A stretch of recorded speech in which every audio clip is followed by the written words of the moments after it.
Greetings, dear subscribers and casual listeners of my channel. The world of Harry Potter has captivated millions, not only through magic and thrilling adventures, but also thanks to its vivid, multi-layered characters. At first glance, this universe seems simple: good versus evil, brave heroes battling those who have embraced darkness. But look closer and you'll realize something else entirely. Even those we see as the good guys sometimes make choices that are far from righteous. These actions are rarely discussed, but today we're changing that. Join me on a journey through the darker sides of the brightest heroes. Number 1. House Elves, the forgotten slavery. One of the most striking examples of hypocrisy on the good side is the treatment of house elves. In the Goblet of Fire, Hermione founded a movement to free them. After all, these magical beings were essentially enslaved.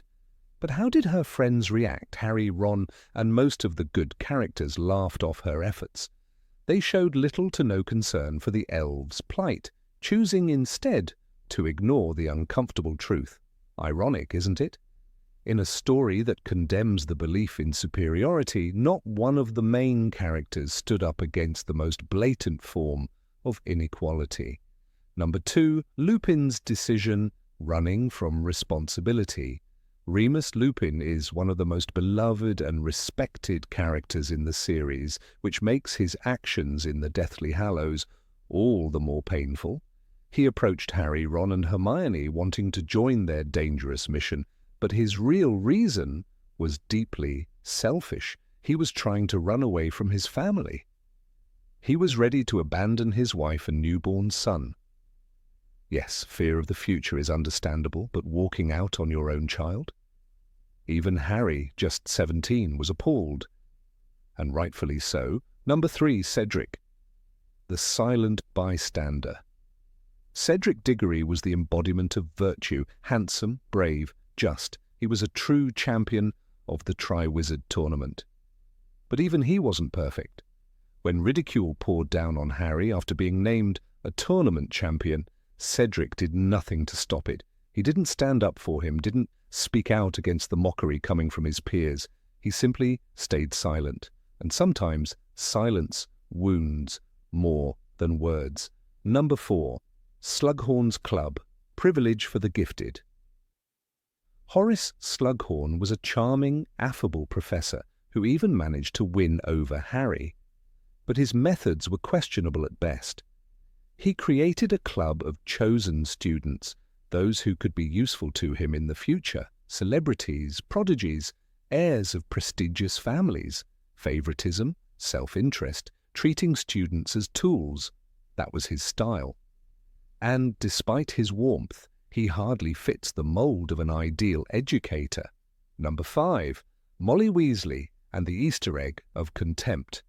Molly Weasley is adored for her warmth and motherly care, but even she once showed surprising pettiness.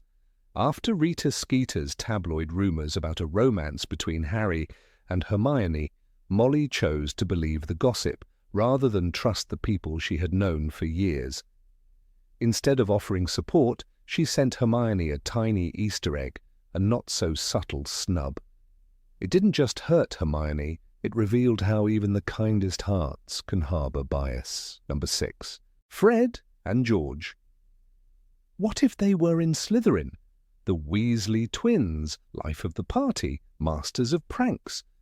But their jokes often went too far.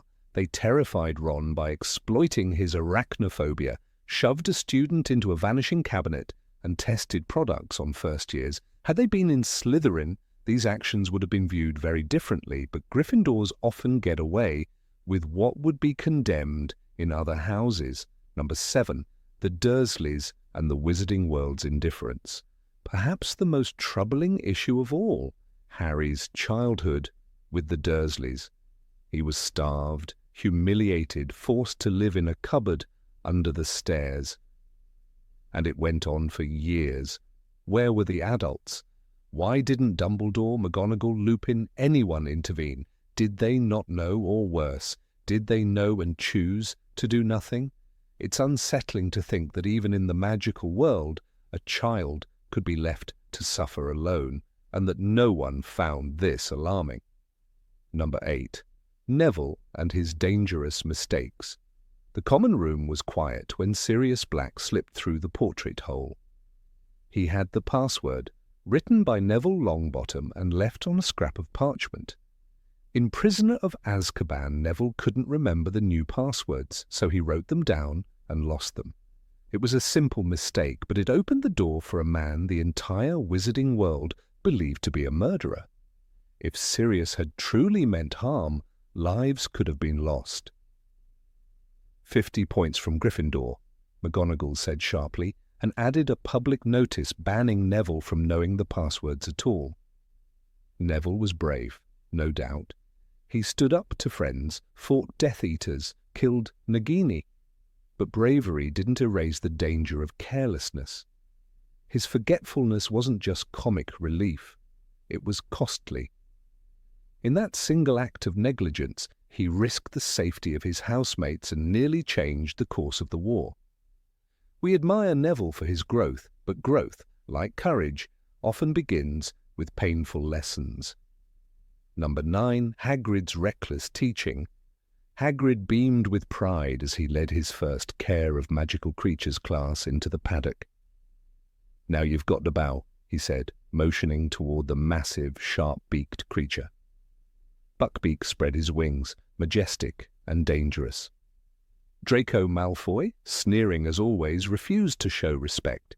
In seconds he was on the ground, bleeding, screaming. "He's killed me!" Malfoy wailed. The class panicked. And Hagrid, he froze, heartbroken but unprepared. He hadn't planned for disobedience, hadn't protected his students from themselves. It was a moment that exposed his greatest flaw, not malice, but carelessness.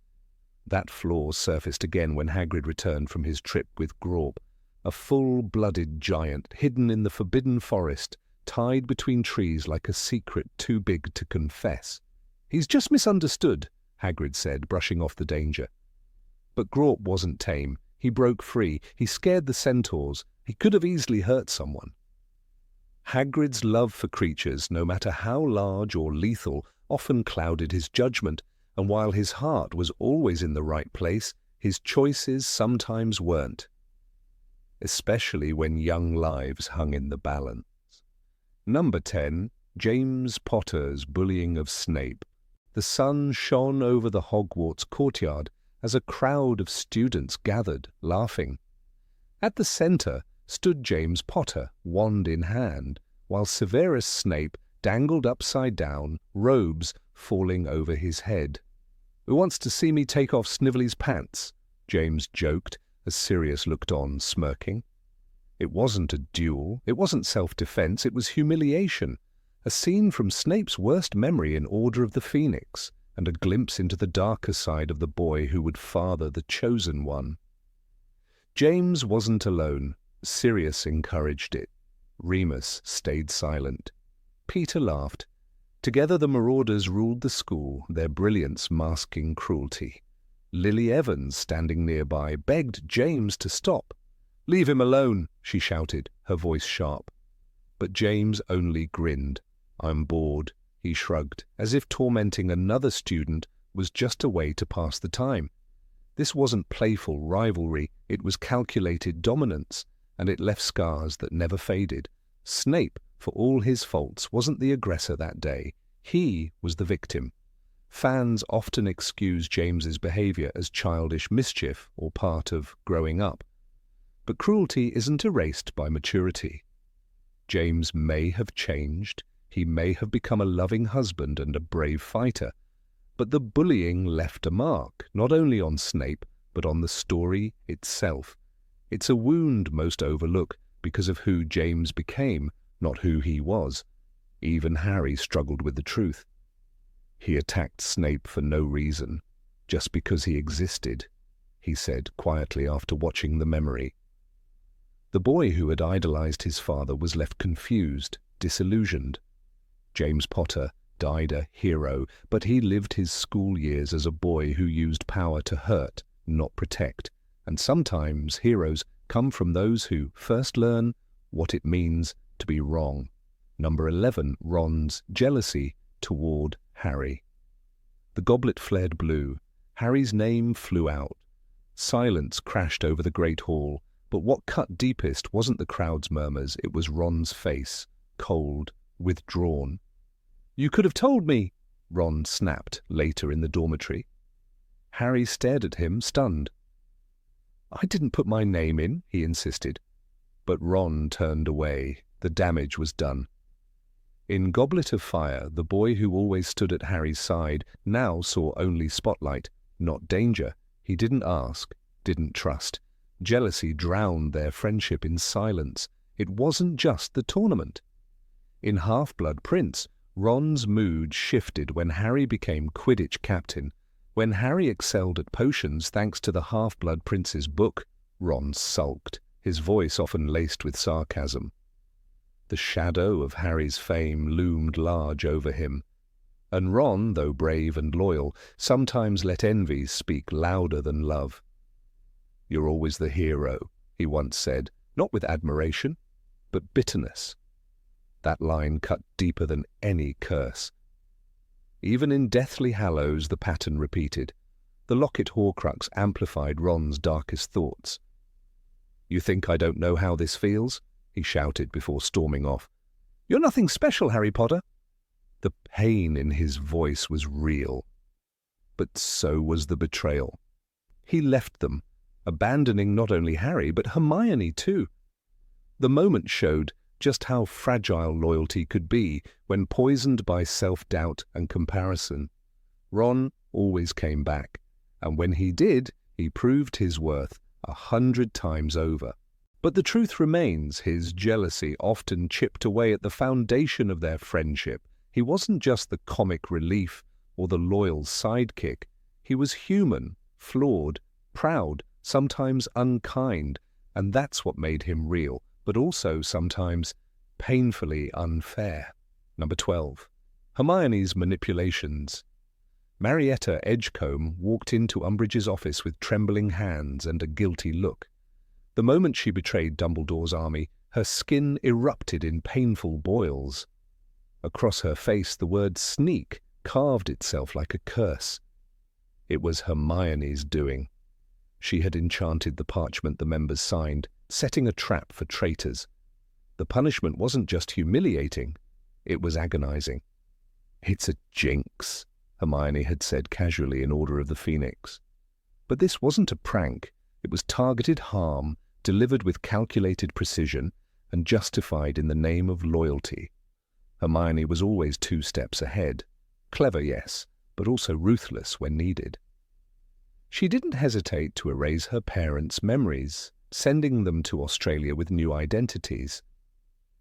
In Deathly Hallows, she says, "I've also modified my parents' memories so that they're convinced they're really called Wendell and Monica Wilkins." She did it to protect them, but they never gave permission. They never even knew. She chose for them, chose to erase their love, their connection, their entire reality. That wasn't just brave, it was terrifying. Time and again, Hermione used knowledge as power. She blackmailed Rita Skeeter, trapping her in beetle form for weeks. She stole ingredients from Snape's private stores. She brewed Polyjuice Potion as a second year. These weren't acts of innocence, they were acts of control. "We could get into a lot of trouble for this," Ron once warned, but Hermione rarely hesitated. If the cause was just, any method was fair. And that makes her one of the most dangerously intelligent characters in the series. Behind the rules she loved so much, there was someone willing to bend every one of them. She broke laws, manipulated minds, and punished betrayal with scars. All in the name of what she believed was right. Hermione Granger may have been the moral compass of the trio, but sometimes even the compass pointed into darkness. Number 13, Dumbledore's manipulation of Harry. "Do not pity the dead, Harry, pity the living," said Dumbledore in Deathly Hallows, standing in that strange limbo between life and death. But Harry, barely 17, had just walked into the forest to die. And he did so because Dumbledore had planned it all along. The man who guided him since childhood, who protected him, taught him, and gave him hope, had also raised him for slaughter. You were the seventh Horcrux, Dumbledore had known, and still chose silence. The truth was too dangerous, or perhaps too inconvenient. Every year at Hogwarts, Dumbledore placed Harry closer to death, from sending him back to the Dursleys to letting him face the basilisk alone, to placing the cursed Triwizard Cup within reach. Dumbledore made moves like a chess master. In the Philosopher's Stone, he even admitted it. I make mistakes like the next man. In fact, being rather cleverer than most men, my mistakes tend to be correspondingly huger. But was it a mistake or a strategy? He watched Harry face Quirrell, Tom Riddle, Dementors, and Death Eaters. He never stopped him. He trained him by fire. Even when Sirius died, Dumbledore waited until the end of Order of the Phoenix to confess. I cared about you too much, he said, as if love was an excuse for years of manipulation. He didn't tell Harry about the prophecy in time. He didn't warn him about the dangers of occlumency. He didn't explain the connection with Voldemort's mind. Instead, he distanced himself, coldly, quietly, while Harry suffered the unbearable weight of loss and confusion, all for the greater good. Number 14, Sirius Black's treatment of Kreacher. Sirius Black, though hailed as a heroic figure, often let his bitterness overshadow his better judgment, especially when it came to Kreacher. The house elf, bound to the Black family, endured years of cruelty and neglect. Sirius, returning to the grim halls of number 12, Grimmauld Place, treated Kreacher not as a sentient being, but as a reminder of everything he hated. "Get out, Kreacher!" he barked in Order of the Phoenix. "Get out, I said! Out!" His voice, filled with rage, echoed through the house. The elf flinched but obeyed, his face twisted with silent loathing. Kreacher had been poisoned by the ideology of the Black family for decades, but Sirius didn't try to understand or rehabilitate him. He only returned hatred with hatred. Hermione, always more empathetic, warned him. "You made him what he is," she told Sirius. "You've done nothing but shout and order him about." Her words cut through the tension in the room, but Sirius, wounded and angry, refused to listen. To him, Kreacher was nothing but a traitor waiting to happen. When Sirius sent Kreacher away during Christmas at Grimmauld Place, he believed he had control. But the elf, wounded and discarded, turned to the one person who would listen, Narcissa Malfoy. In a tragic twist, Kreacher betrayed the Order by revealing Harry's connection to the Department of Mysteries. The result? Sirius's death as he fell through the veil in the Ministry of Magic, trying to save Harry from a trap his own actions had helped set. Sirius wasn't evil. He was broken, imprisoned for 12 years, stripped of youth and joy. But his treatment of Kreacher was more than cruelty. It was a fatal blind spot. In a world where empathy could mean survival, Sirius let hatred guide him. And in the end, it wasn't Voldemort who struck the deadliest blow. It was the echo of Sirius's own contempt, reflected in a house elf's silent revenge. Number 15, McGonagall's bias against other houses. Of all the professors who walked the ancient stone halls of Hogwarts School of Witchcraft and Wizardry, few were as commanding, as respected, or as feared, as Professor Minerva McGonagall.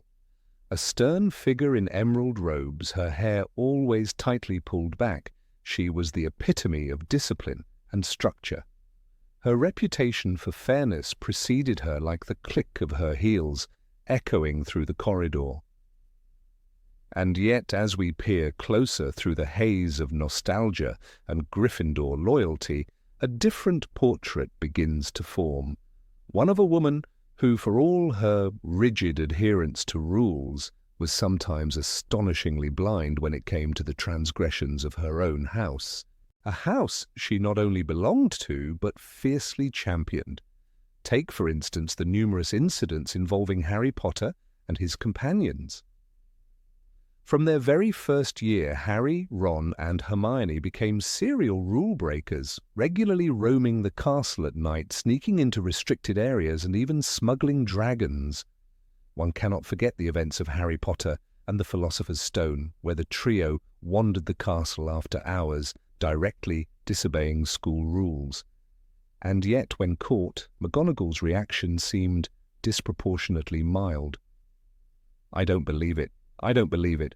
Oh, Potter, how could you let this happen?" she cried, not with fury, but almost maternal disappointment.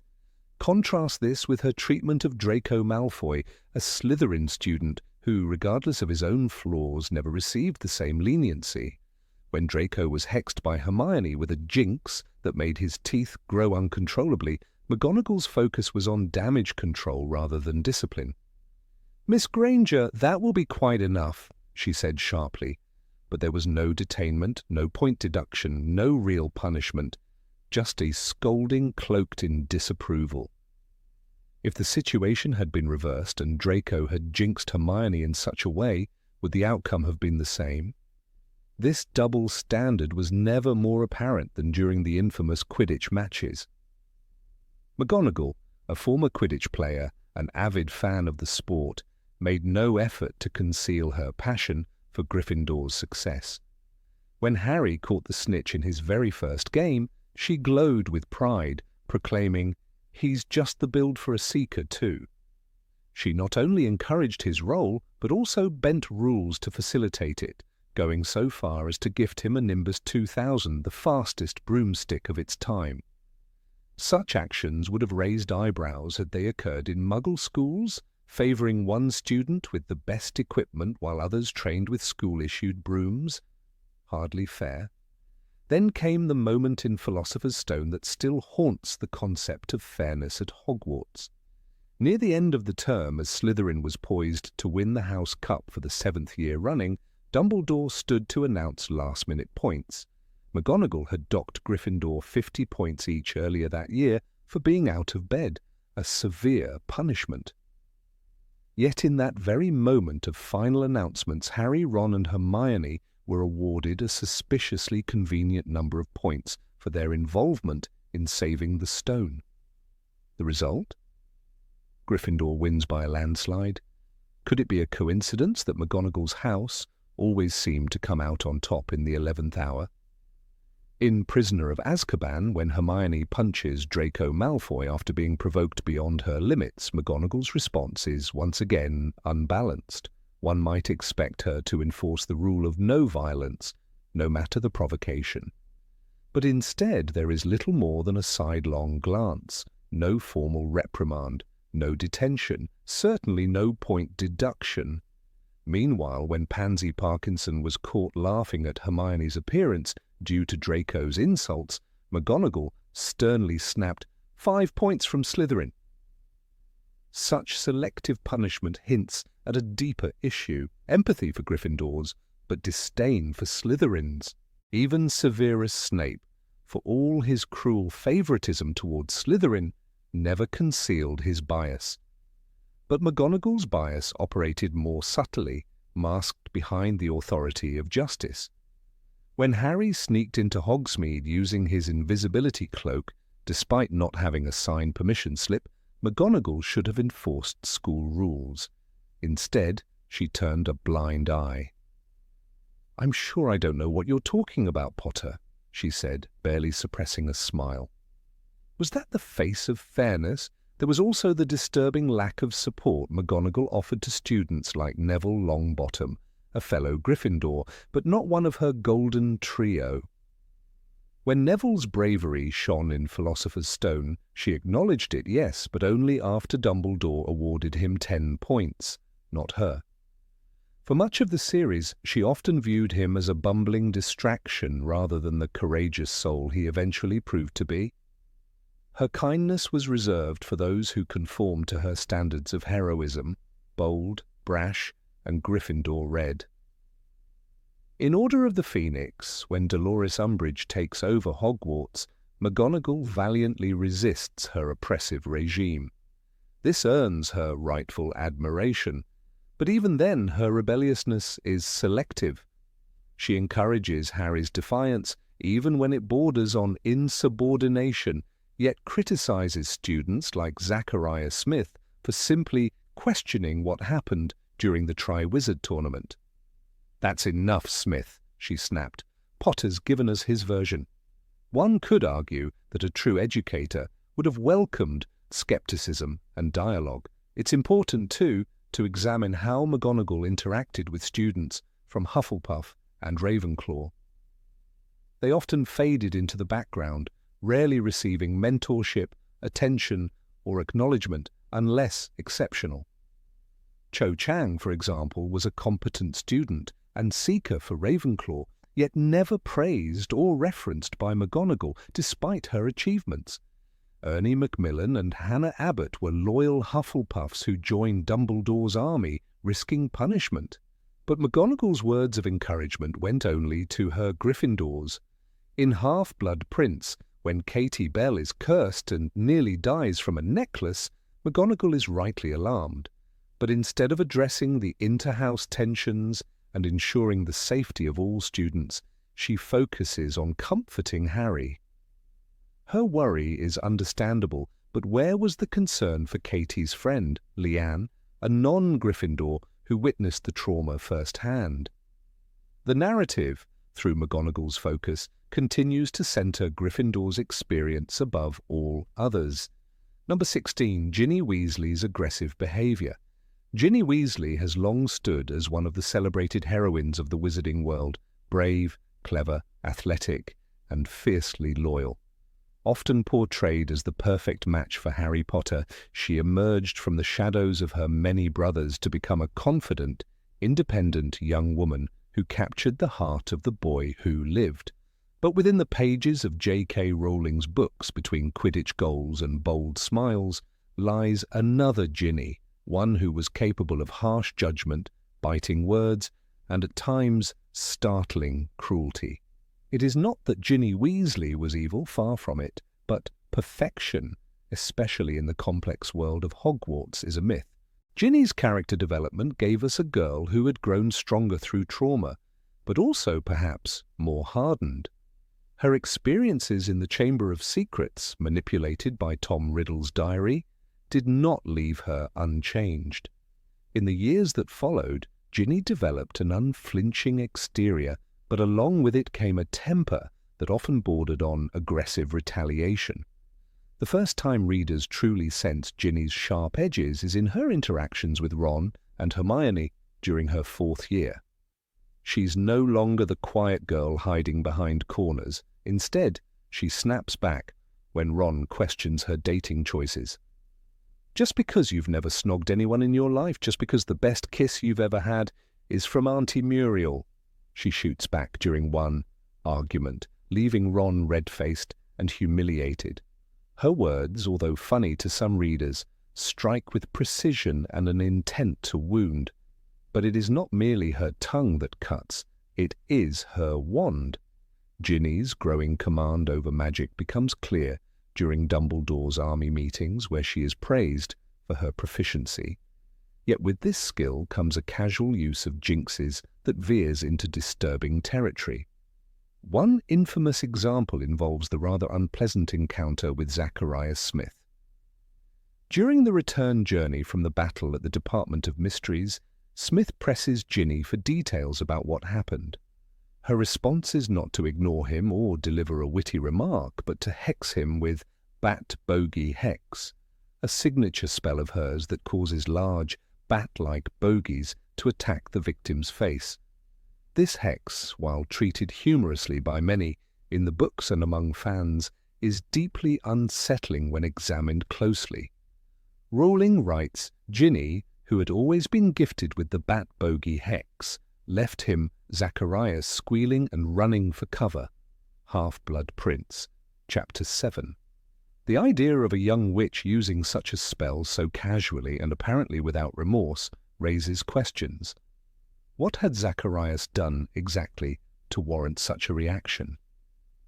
He asked a question, an annoying one, perhaps, but not a dangerous or insulting one, and yet Ginny chose a public, humiliating curse.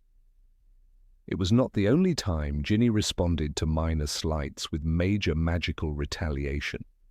Romilda Vane, the fourth-year student who tried to give Harry a love potion, earned Ginny's unfiltered scorn. "She's got no chance, has she?" Ginny told Harry flatly in Half-Blood Prince. "I've seen the way she looks at you, like she's trying to drown you with her eyelashes." The scorn itself is understandable. Romilda had overstepped. But the venom in Ginny's tone and the way she publicly mocked Romilda reveals an aspect of her personality that is not simply sassy confidence, but a tendency toward shaming other girls. Ginny's school life was littered with these moments. She was a fierce ally to those she loved, but rarely showed restraint to those she disliked. Her rivalry with Fleur Delacour is another example. Even before Fleur and Bill got engaged, Ginny referred to her as Flem, a nickname that undermined Fleur's femininity and mocked her accent. "You don't mind if I call you Flem, do you?" she said, mockingly, one evening at the Burrow. And while Fleur could certainly be vain, she was not unkind. The nickname, spread gleefully by Ginny and picked up by others, was mean-spirited. It wasn't just a joke, it was a social weapon used to isolate Fleur in the Weasley household. These patterns hint at something deeper in Ginny's character, a streak of possessiveness and defensiveness that expressed itself through verbal jabs and magical attacks. She could be compassionate, of course. Her defense of Luna Lovegood, calling out classmates who mocked Luna, was a moment of genuine bravery. But even this had an edge. She did not merely ask others to stop teasing Luna, she threatened them. "Leave her alone," she said to a boy mocking Luna in Order of the Phoenix, "or I'll hex you so hard you won't remember what your name is." Once again, the threat of violence hangs casually in the air, not as a last resort, but as her preferred form of confrontation.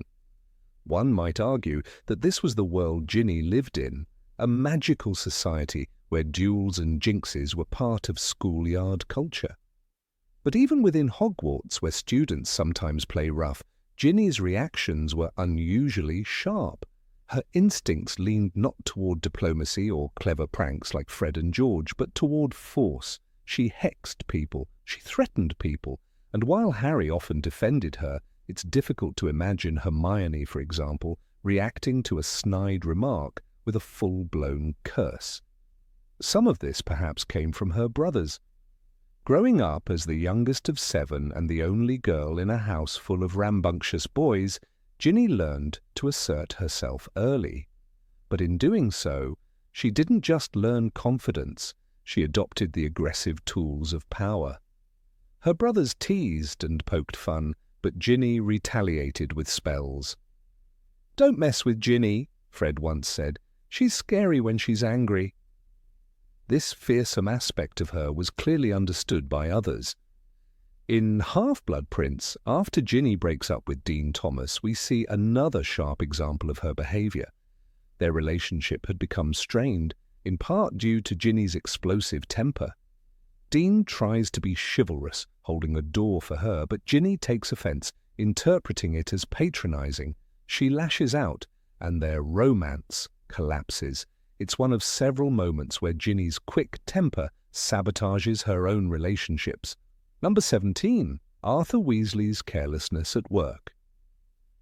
It's hard not to like Arthur Weasley. His warm smile, awkward charm, and boundless curiosity for the non-magical world paint the picture of a harmless, even lovable eccentric. At first glance, he seems the least likely candidate for controversy in a world so often plagued by corruption and dark forces. But behind that kind demeanour lies a history of professional conduct that, if examined under the same scrutiny he himself was meant to uphold, raises more questions than answers. Arthur worked in the Misuse of Muggle Artifacts Office, a department considered so low in the Ministry's hierarchy that most wizards barely knew it existed. But its purpose was precise: to regulate, investigate, and prevent the illegal enchanting of Muggle objects, a matter the wizarding world deemed both dangerous and unethical. Ironically, Arthur, who was charged with enforcing these rules, repeatedly broke them himself. Not only did he enchant Muggle objects for his personal amusement, but he stored them in his own home, teaching his children how they worked and encouraging their use. If any other wizard had done the same, they might have found themselves in Azkaban, or at least facing a tribunal. Consider the enchanted Ford Anglia, perhaps the most blatant example of Arthur's double standard. "It's not a flying car," he told Molly, sheepishly in Chamber of Secrets. "It's a flying Ford Anglia." The joke lands well with the reader, but the implications are severe. This wasn't a minor modification. Arthur had illegally bewitched the car to fly, become invisible, and carry multiple people and luggage, all without ministry registration. Worse yet, when the car eventually went rogue and was seen by multiple Muggles as it soared over Devon, it sparked a full investigation. Yet no punishment came to Arthur. His son Ron received a howler, but Arthur himself, nothing. That leniency wasn't born out of innocence. Arthur actively concealed his actions. "I tinkered with it a bit last summer," he admitted to Molly in the same scene. "Didn't get around to telling you." But it wasn't just Molly he didn't tell, it was the entire ministry. He had, in effect, become one of the very offenders he was supposed to apprehend. The Misuse of Muggle Artifacts Office was created to stop wizards from turning mundane objects into potentially harmful magical devices. Arthur's modifications could have caused Muggle deaths if the car had malfunctioned in mid-air or crashed into a busy motorway. There's also the matter of his collection. In Goblet of Fire, we learn that Arthur has a shed full of enchanted Muggle artifacts, each a violation of his department's own regulations. Sneakoscopes, a rubber duck which he studies obsessively, a toaster that explodes. These aren't just curiosities, they are ticking time bombs, especially in the hands of a man who, by his own admission, doesn't entirely understand how they work. His enthusiasm clouds his judgment, and his hobby becomes a quiet rebellion against the very laws he has sworn to uphold. One could argue that Arthur's actions are harmless, that he means well, but what happens when his negligence ripples into danger? The flying car incident forced the ministry to issue multiple memory charms to Muggle witnesses, wasting valuable resources and endangering the statute of secrecy. His interference with the Triwizard Tournament's portkey protocols also put Harry in mortal danger. Though not directly responsible for Barty Crouch Jr.'s deception, Arthur's department was supposed to monitor unauthorized magical transportation. A closer inspection of that old boot might have changed everything. Then there's Perkins, Arthur's colleague. Always nervous and exhausted, Perkins frequently covered for Arthur's absences and diverted attention from his peculiar behavior. In Order of the Phoenix, when Arthur was nearly killed by Nagini, Perkins is the one who informs Dumbledore and attempts to keep the incident quiet. But why should Perkins be the one scrambling to control the chaos when Arthur's disregard for rules had been a known issue for years? One begins to wonder if Arthur's charm didn't merely endear him to co-workers. It may have protected him from accountability. And what of his children? Ron, Fred, and George all displayed a casual attitude toward breaking rules and misusing magical items, an attitude that seems nurtured, not discouraged at home. The twins built a business on products that skirt the edge of legality, many of which were developed under their father's roof. One might even say they inherited his indifference to magical regulation. When Ron uses a flying car to escape from Privet Drive, Arthur praises him with a wink rather than expressing concern about the very real danger involved. "That's my boy," he says, with pride. A chilling remark when viewed through a professional lens. The deeper we dig, the more we see a man who placed personal passion above professional duty. Arthur's love for Muggle artifacts wasn't just a hobby, It was an obsession that led to continuous breaches of law. He bypassed procedures, ignored paperwork, and treated the laws he enforced as mild suggestions rather than mandates. This wasn't civil disobedience, it was hypocrisy. Arthur's defenders might argue that his position at the ministry was a dead-end job and that his fascination with muggles helped bridge the gap between two worlds. And yes, Arthur Weasley is perhaps one of the few pure-blood wizards who genuinely respected muggle culture. But intent doesn't erase impact. His actions, however well-meaning, repeatedly jeopardized the very order he served. Even Dumbledore, who respected Arthur deeply, never entrusted him with sensitive ministry responsibilities, perhaps for this very reason. We must also consider the consequences of selective enforcement. What message does it send when a ministry official can violate laws without repercussions simply because he's friendly and likable? It undermines public trust and sets a dangerous precedent. Had Lucius Malfoy been found with an enchanted muggle artifact, the reaction would have been swift and merciless. Yet Arthur's actions, often identical in form if not in spirit, were met with indulgence. Let us not forget the episode in Order of the Phoenix, when Arthur tries to escort Harry to his hearing by muggle transportation, using an underground train he doesn't fully understand. While the gesture is comical, the risk is considerable. What if Harry had been injured en route? What if Arthur had accidentally exposed magic in one of the most surveilled locations in London? Again, the line between curiosity and carelessness is razor thin, and Arthur crosses it far too often. Number 18, Hermione's spell on Xenophilius, it was supposed to be a meeting with an ally. When Harry, Ron, and Hermione arrived at the crooked, whimsical house of Xenophilius Lovegood, they were driven not by suspicion, but by hope.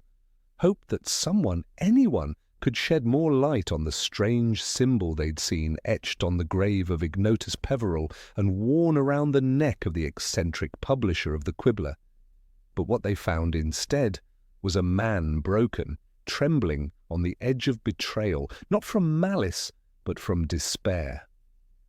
Xenophilius's betrayal was not a calculated act of evil. It was the frantic, hopeless decision of a father whose daughter had been stolen from him. Luna Lovegood, bright, brave Luna, had been taken by Death Eaters because her father dared to support Harry Potter. And now, as the boy himself stood in his kitchen, Xenophilius made a choice. "They took my Luna because of what I've been writing," he said, voice tight with grief. "I thought if I could give them Harry Potter, they'd let her go." The moment was heavy with emotion. Hermione's eyes did not soften. She read the situation faster than anyone, faster than Harry, who still hoped for understanding, and faster than Ron, whose instinct leaned toward confrontation. Hermione knew the betrayal before it unfolded, and she prepared to counter it. When the Death Eaters arrived, summoned by Xenophilius's call, Hermione didn't hesitate. She cast a powerful blasting curse that blew apart a section of the upper floor, sending the rickety house shuddering and collapsing in parts. It was not just a defense, it was a warning. "We have to get out of here," she shouted, dragging Ron and Harry into action, but she did more than just escape. Hermione Granger cast a spell on Xenophilius, a spell we are not told the name of directly, but which left him stunned, incapacitated, and unable to interfere further. Then, as the Death Eaters stepped into the remains of the home, she bewitched them too. She obliviated their memories, manipulating the scene to suggest that Xenophilius had gone mad and accidentally destroyed his own house while trying to capture the trio. These were not minor spells. Memory modification, especially on this level, is no light matter. It is powerful, invasive, and dangerous, and Hermione, 17 years old, did it with practiced precision. There's no denying her brilliance. She thought 5 steps ahead, as always, but the scene leaves us with something darker than the thrill of escape. It leaves us with a question: how far is too far, even in war? Hermione acted with logic. She saved herself and her friends. She protected the mission. but in doing so, she turned her magic into a weapon against a desperate man who had only love, twisted, misguided love in his heart. This wasn't the only time Hermione made such a choice. Throughout the books, she is often the moral compass of the trio, but she is also the most efficient wielder of magic. She's the one who altered her parents' memories before going on the run, making them believe they had no daughter. I've also modified my parents' memories so that they're convinced they're really called Wendell and Monica Wilkins, and that their life's ambition is to move to Australia, she told Harry and Ron in The Deathly Hallows. She did it without their consent, a decision she made alone. Necessary? Perhaps, but no less severe. Hermione's moral rigidity often coexists with her pragmatic ruthlessness. She knitted hats for house elves and was outraged by their treatment. Yet in the same book, she enchanted a stack of galleons to communicate with Dumbledore's army, a piece of magic that, if cast wrongly, could have been dangerous. In Half-Blood Prince, she used a confundus charm on Cormac McLaggen during Quidditch tryouts, so Ron would win the keeper position. It was small, even funny in context. But it was also dishonest and manipulative. Back at the Lovegoods house, the war had made the lines between right and wrong hazier than ever. Hermione made her choice quickly. Xenophilius might have been grieving, but he was a threat, one that had to be neutralized. The spell she used on him is never described in detail, but it silenced him, immobilized him, and made him incapable of interfering. Later, when he tried to explain to the Death Eaters, they ignored his pleas. "You've lost your mind, Lovegood," one sneered. Hermione's deception had worked perfectly. In the world of wizards, where spells can erase, injure, manipulate, or kill, the ethics of power become all the more crucial. Hermione, though always driven by a desire for justice, often crossed into grey areas. Her intentions were pure, her actions sometimes less so. What's particularly striking is how calmly she handled it all. There is no moment of remorse, no whispered apology as they disapparate from the wreckage of the Lovegoods home. Harry, too shaken, doesn't question her. Ron, ever loyal, follows without hesitation. And Hermione, focused, efficient, doesn't dwell, but shouldn't we? Shouldn't we pause and consider what it means to destroy a man's home and rewrite the memories of others, even if they are enemies? Especially when the man in question is not a villain, but a victim. Xenophilius wasn't hunting Harry, he was trying, however poorly, to save his child. Is that not an act of love? War changes people. Hermione, once the girl who cried over being called Mudblood, who followed school rules with zealous precision, had become someone capable of casting violent and invasive spells without blinking.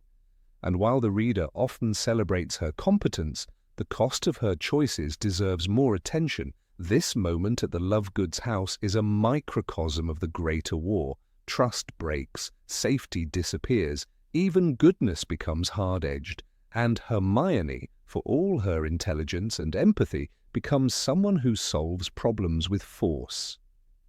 Is she wrong? Not entirely. Is she dangerous? Possibly. The most unsettling part of this scene is not the action, but how normal it becomes. In a world on fire, this kind of magic feels justified, necessary. But step back and we see a young girl making life-altering decisions for others, spells that rewrite memories, spells that destroy homes, spells cast on desperate fathers. There's a reason this scene stands out. It's not about Voldemort or Horcruxes. It's not a duel or a battle. It's a quiet act of destruction disguised as escape.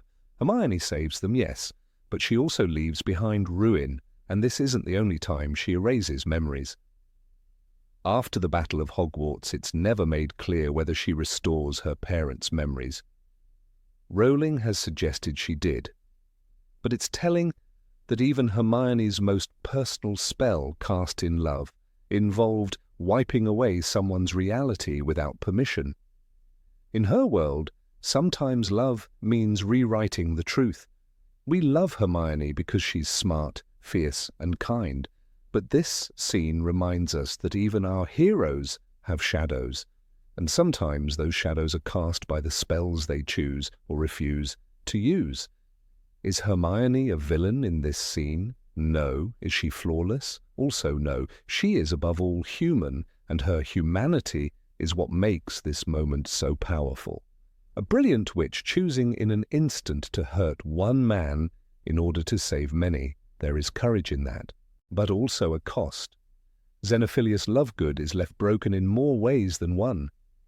His home shattered, his words dismissed, his daughter still gone.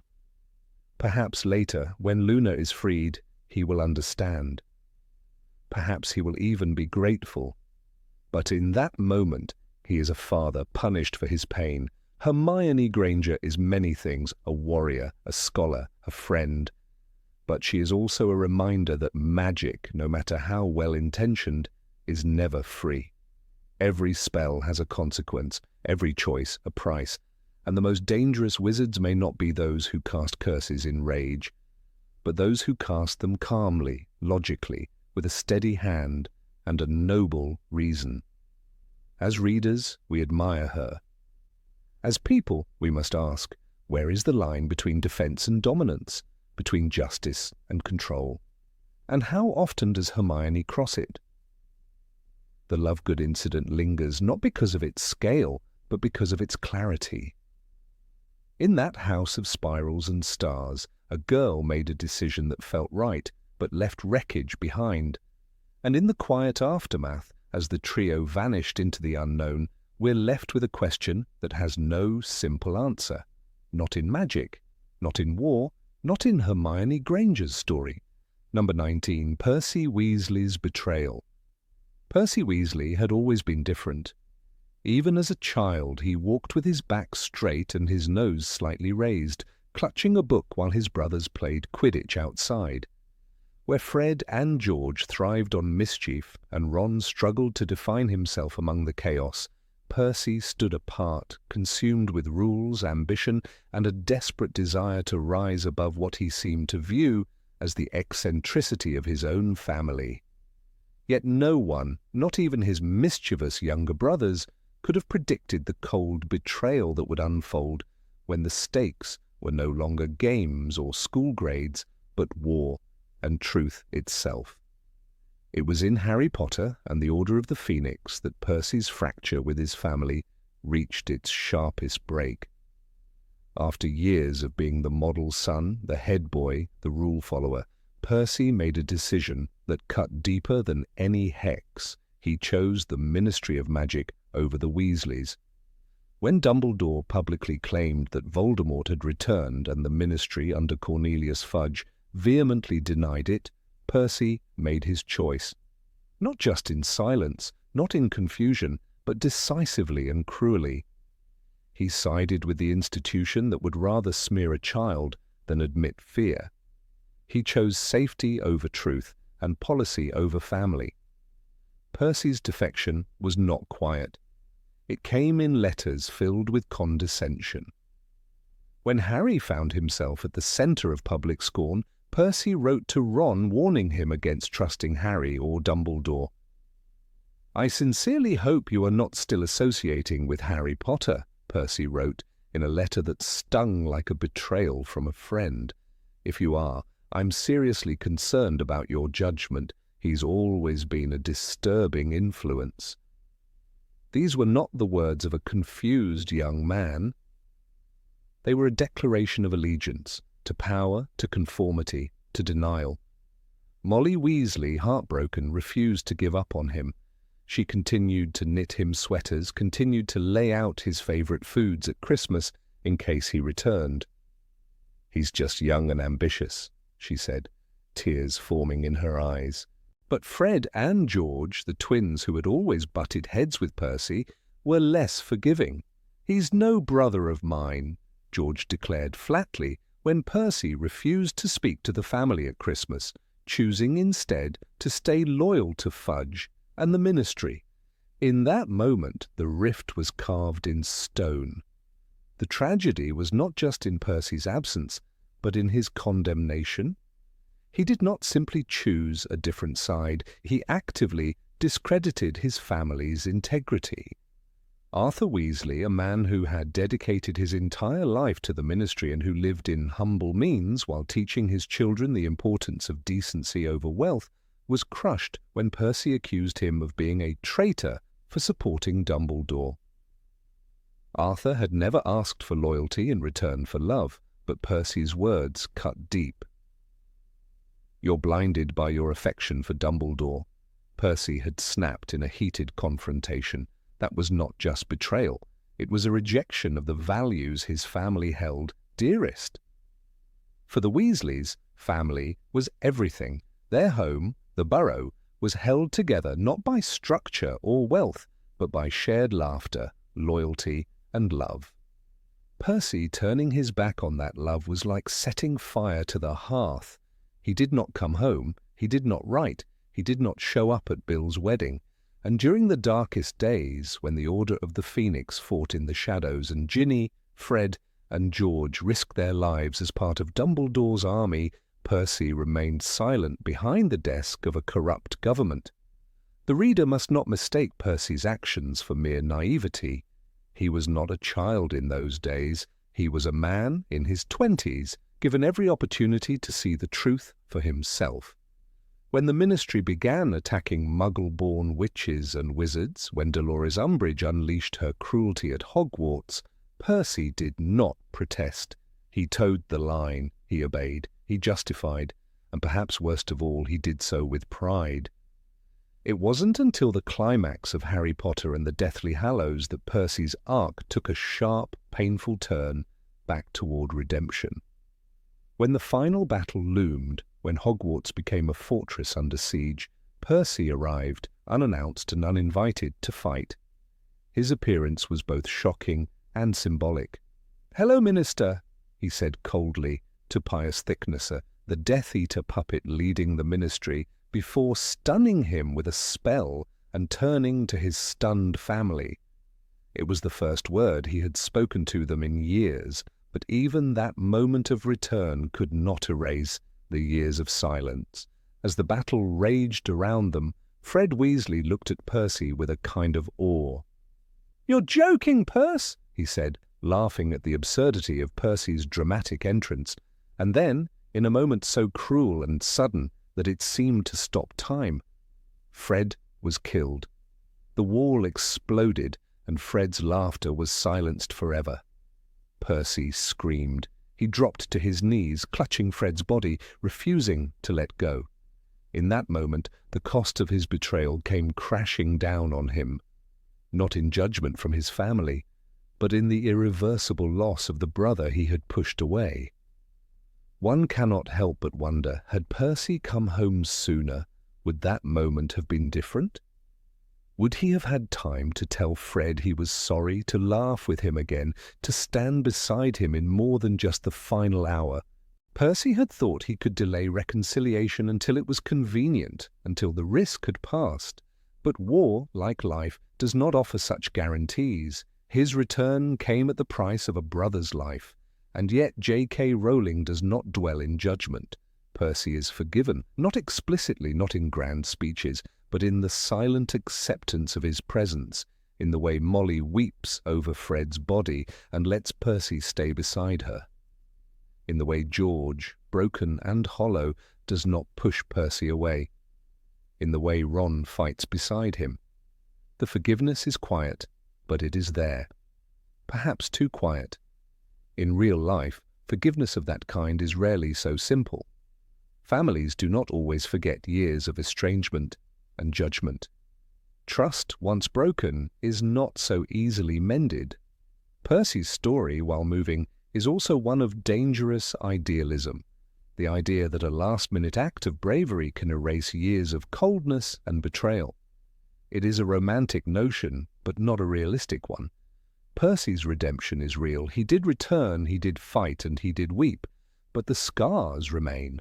One does not simply abandon one's family for power without consequences.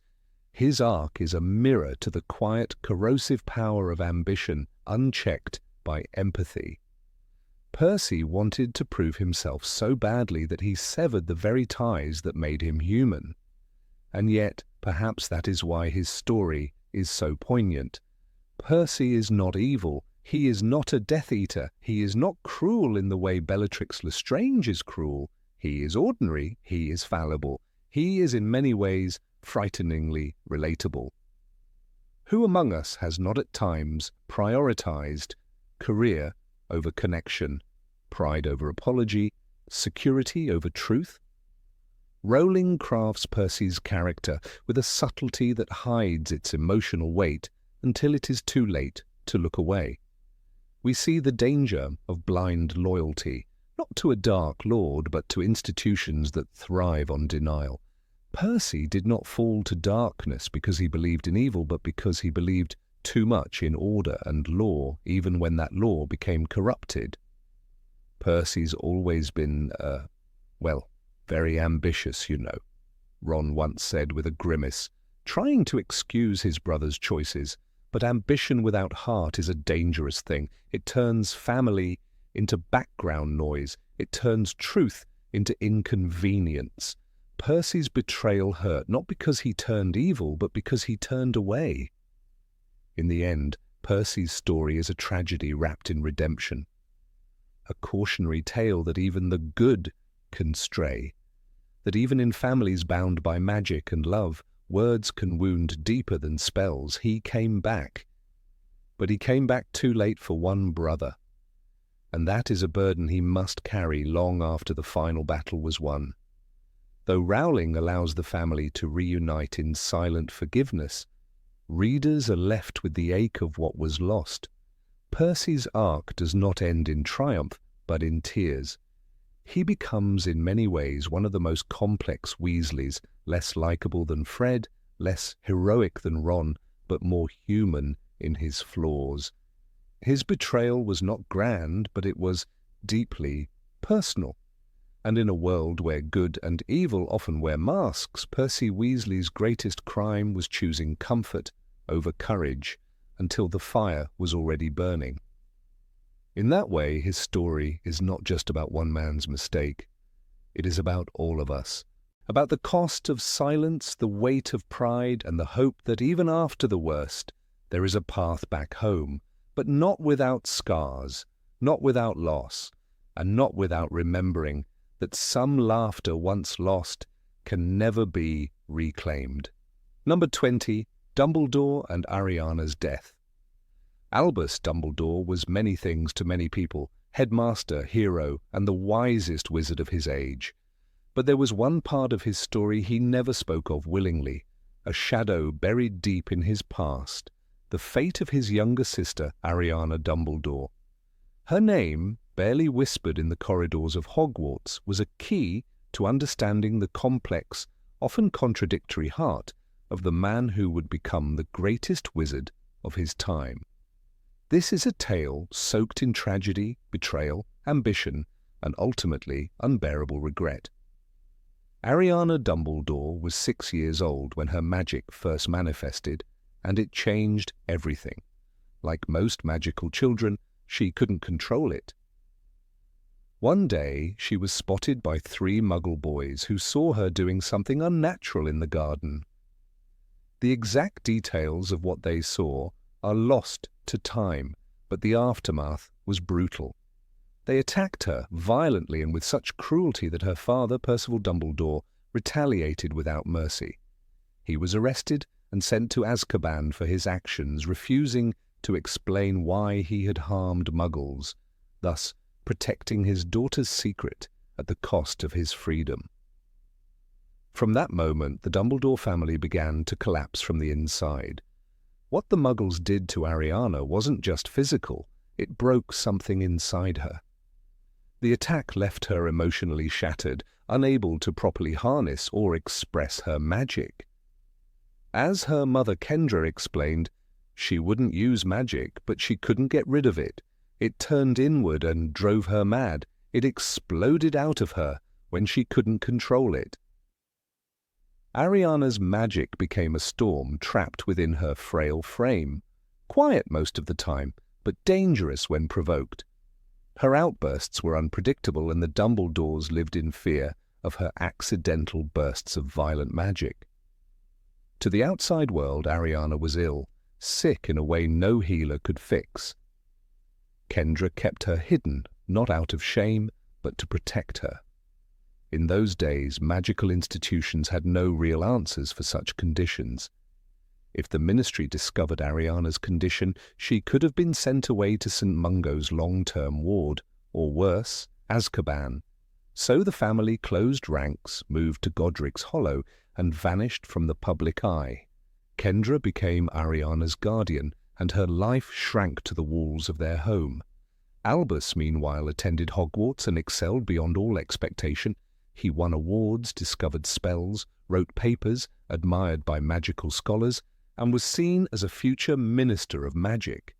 But behind his meteoric rise was a growing tension. He was expected to return home after graduation and care for his broken family.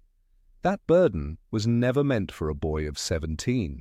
When Kendra died, killed, many suspect, in one of Ariana's accidental magical outbursts, the delicate balance collapsed. Aberforth, the younger Dumbledore brother, was still in school. Albus had no choice but to return to Godric's Hollow and take charge.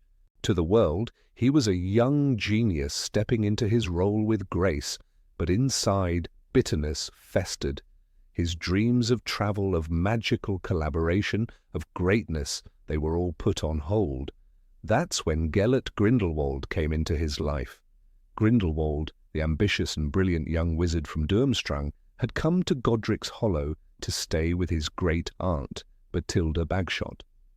He and Albus met, bonded immediately, and began to build a friendship forged in intellect, vision, and the shared conviction that they could reshape the world. The greater good became their motto, and they fantasized about a future where wizards ruled over muggles, not out of cruelty, but out of order and necessity. Aberforth was the one who saw it coming, Elphias Doge later recalled. He said Albus was neglecting Ariana, that she needed help, not to be hidden or ignored, but Albus didn't want to hear it. The older brother had grown enamored with power. While Ariana was locked away in the house, Albus and Gellert spent their days plotting global revolutions. Albus justified it to himself. When the world was fixed, there would be no more Arianas, no more broken children destroyed by fear. But it was still an excuse. Aberforth returned from Hogwarts and exploded in anger. At his sister's funeral years later, he said bitterly, "He was my brother, and he sacrificed her, for his plans, for his friendship with Grindelwald." The confrontation between the three boys, Aberforth, Albus, and Gellert, turned violent. Wands were drawn. A duel began. Ariana, terrified by the magic erupting around her, could not contain her own. In the chaos, she was struck by a spell. To this day, no one knows whose wand cast it. She died, and we never knew whose curse killed her, Dumbledore admitted to Harry Potter decades later. "It could have been mine." That single sentence, wrapped in quiet horror, revealed a lifetime of guilt. That moment split the Dumbledore brothers for years. Grindelwald fled. Aberforth blamed Albus and never forgave him. And Albus Dumbledore, the boy who had dreamed of reshaping the world, was left standing in the ruins of his family. The irony was cruel. Dumbledore spent his life protecting others, yet had failed to protect his own sister. Her death marked the end of his dreams. He refused the Minister of Magic position multiple times. He buried himself in Hogwarts, far from politics and power. When he finally faced Grindelwald years later, it was not as an equal or old friend, but as a man seeking atonement. In Deathly Hallows, Harry sees Dumbledore's deepest regrets in the memories left behind. He realizes that the man he had once revered had once chosen ambition over family and paid the ultimate price. It made Dumbledore more human. Do not pity the dead, Harry. Pity the living, and above all, those who live without love. That line wasn't merely advice to Harry, it was Dumbledore speaking to himself, to the boy he once was. For Ariana, no justice ever came. She was never given the life she deserved, free, healed, happy. Her story became a footnote in the legend of Albus Dumbledore, one he never included in his public image. But in truth, she was the center of it all.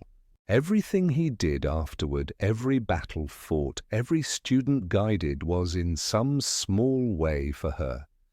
The whispers that Ariana may have been an obscurial, like Credence Barebone, add another layer of pain to her story. The idea that her suppressed magic had created a parasitic force within her body aligns with the destructive outbursts she experienced. If true, then Ariana wasn't simply a victim of trauma, she was a ticking time bomb, abandoned by a magical world unequipped to understand her.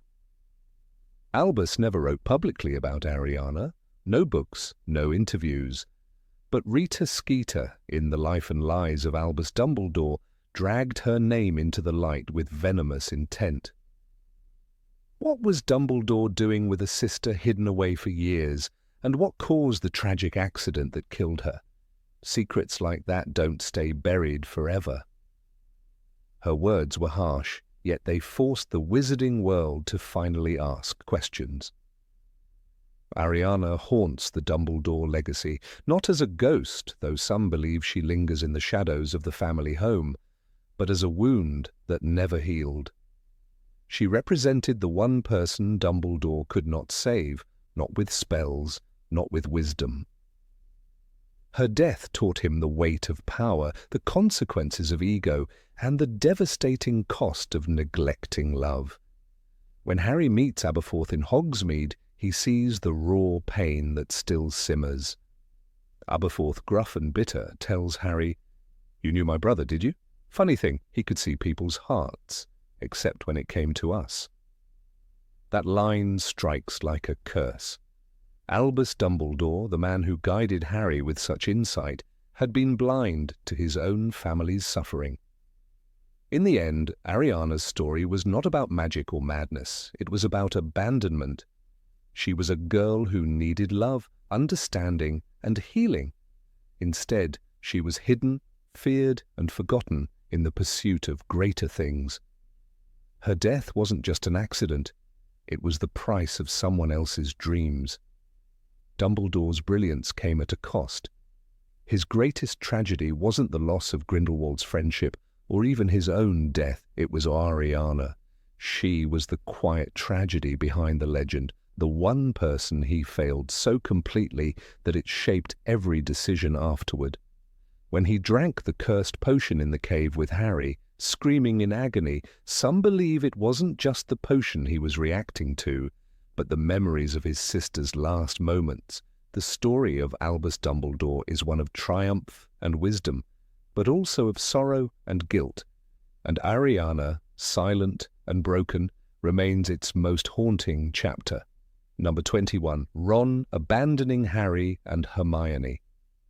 Of all the moments in Harry Potter and the Deathly Hallows, perhaps none stirred more discomfort among readers than Ron Weasley's sudden departure from the trio's dangerous quest to destroy Voldemort's Horcruxes.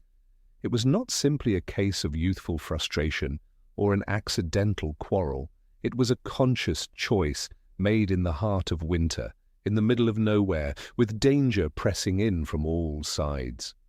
Ron left. He turned his back on Harry and Hermione, and for a time he was gone. The image of Ron stepping out of the protective charm of the tent, his figure vanishing into the dark, snow-covered night, is one that lingers in the memory. It was a moment of weakness, yes, but also of raw humanity, a reminder that even the bravest can falter. This scene is often smoothed over in fan discussions. Many prefer to jump to Ron's triumphant return, his sword-wielding rescue of Harry beneath the frozen lake, and the symbolic destruction of the Horcrux. But to truly understand Ron's character, one must sit with the discomfort of his exit. One must remember the way he shouted, his voice shaking with anger and bitterness. You don't know what it's like. Neither of you, have had to worry about food, have you? Because you've always had other people to do it for you. Chapter 15, The Deathly Hallows. That wasn't just a moment of rage. It was the eruption of months, years of jealousy, insecurity, and fear. The Horcrux played its role, no doubt. As they took turns wearing it, each of them suffered from its dark influence. But with Ron, it seemed to dig deeper, feeding on wounds long buried. The Horcrux whispered lies, twisted truths, made him see betrayal where there was none. It told him Hermione preferred Harry. It told him he wasn't needed. And Ron, in a moment of vulnerability, believed it. "She'd be perfectly happy without me," he said once, and it wasn't the Horcrux that put that thought in his head. It had been living there for years. And yet, even understanding all this, the departure remains painful. Harry, left stunned in the snow, called out to him, begged him to come back. Hermione didn't even speak. She simply stood, white-faced, then turned away, retreating into the tent. Later she wept. Not just for the loss of a friend, but for the fracture in something that once seemed unbreakable. Ron had been with them since the beginning. From the troll in the girls' bathroom to the Department of Mysteries, they had stood together. And now, when it mattered most, he was gone. Time passed. Days stretched into weeks. Hermione buried herself in planning, poring over maps, obsessing over clues from the tales of Beedle the Bard. Harry grew quieter. The silence between them grew heavy, loaded with unspoken thoughts about their missing friend. There was no mention of Ron, not aloud, but his absence filled the space between every word. Then came the silver doe, a mysterious Patronus, shining in the woods, silent and impossible. Harry followed it without thinking, without fear. Down to the frozen pond where the sword of Gryffindor lay glinting beneath the ice. And there, just when the Locket Horcrux tried to drown him, Ron returned.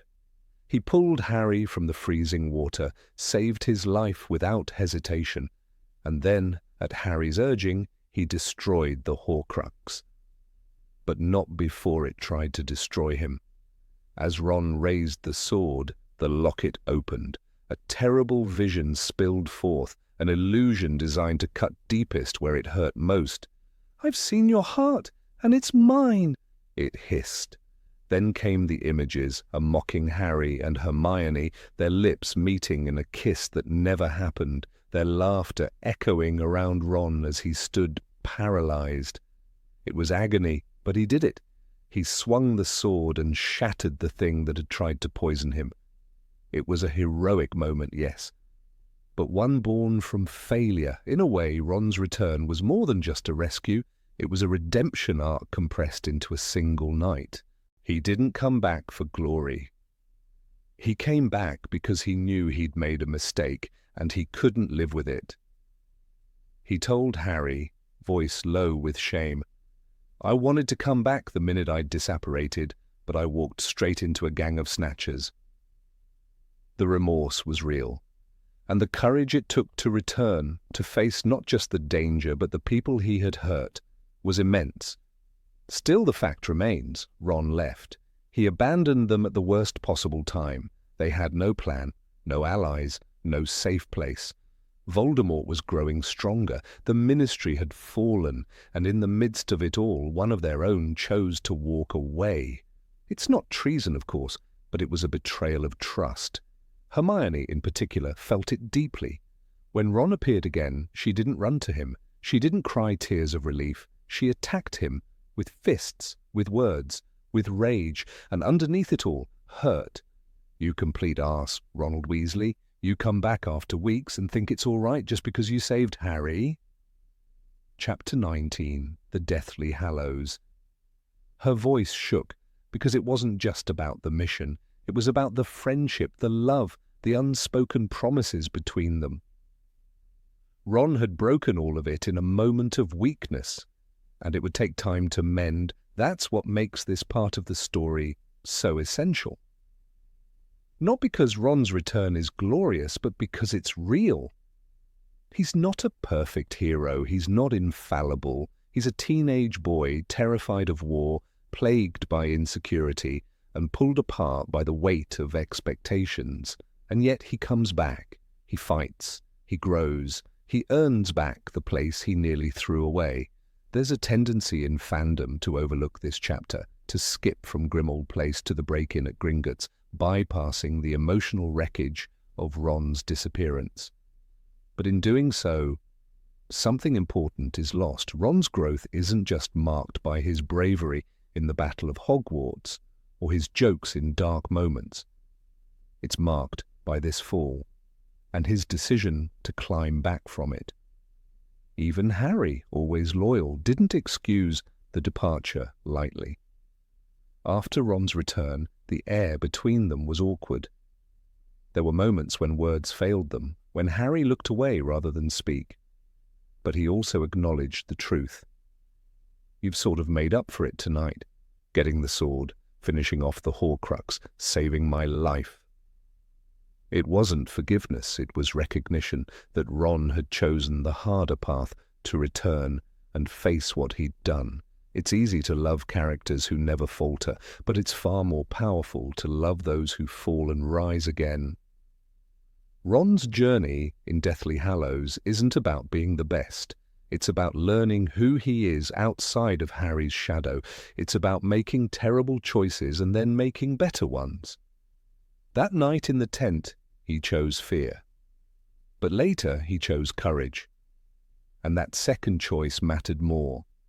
J.K. Rowling didn't shy away from showing this vulnerability. She could have written Ron as a comic sidekick, always there with a laugh, but she gave him depth, pain, jealousy, shame, and ultimately redemption. It's in these layers that Ron becomes real, not just a supporting character, but a fully formed young man standing on his own. Some readers feel betrayed by Ron's actions, others justify them entirely. But perhaps the truth lies in between. It was a moment of weakness, yes. A bad decision. But it was also human. The kind of mistake that defines a person not by the act itself, but by what they do next. Ron didn't run forever. He turned back. And he did so knowing he might not be forgiven. That takes a different kind of bravery, the kind that isn't awarded with medals or glory, the kind that requires humility, the kind that walks through shame to reach healing. Ron showed that in his quiet apology, in his willingness to step back into danger, in his silent support of Hermione afterward, giving her space, proving himself again through action, not words. And so, while many remember the sword in the lake, the burst of silver light, the shattered locket, it is important not to forget what came before, the anger, the tears, the cold silence, the broken bonds. Because in the end, that's what made the reunion matter. That's what made Ron's return powerful, not because he was perfect, but because he was flawed. In Deathly Hallows, Ron's abandonment is not a blemish on his record. It's the turning point. The fire in which he was tested, not by spells or enemies, but by his own doubts. He lost himself, and then he chose to find the way back. And in doing so, he became something more than the funny best friend. He became someone who could stand in the dark and still walk toward the light. Number 22, Harry using the Imperious Curse. Of all the moments that reveal the complicated nature of Harry Potter's character, none is as quietly haunting as the one that takes place deep within the glittering marble halls of Gringotts' Wizarding Bank. In the seventh and final book, Harry Potter and the Deathly Hallows, the boy who once shouted at Barty Crouch Jr. for using an unforgivable curse, finds himself doing the same. The Imperious Curse, Imperio, is not just illegal, it is one of the 3 most feared spells in the wizarding world, grouped with the Cruciatus and the Killing Curse. But Harry, at the brink of war, casts it without hesitation. The target? A seemingly innocent goblin Travers. The purpose? Infiltrating Gringotts to recover one of Voldemort's Horcruxes. But the choice lingers long after the dust settles. Harry does not stumble upon the spell by accident.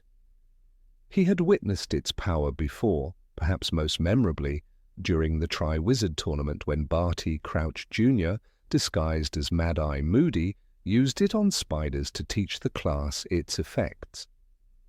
"You'll need to know what they're like," he had said, coldly.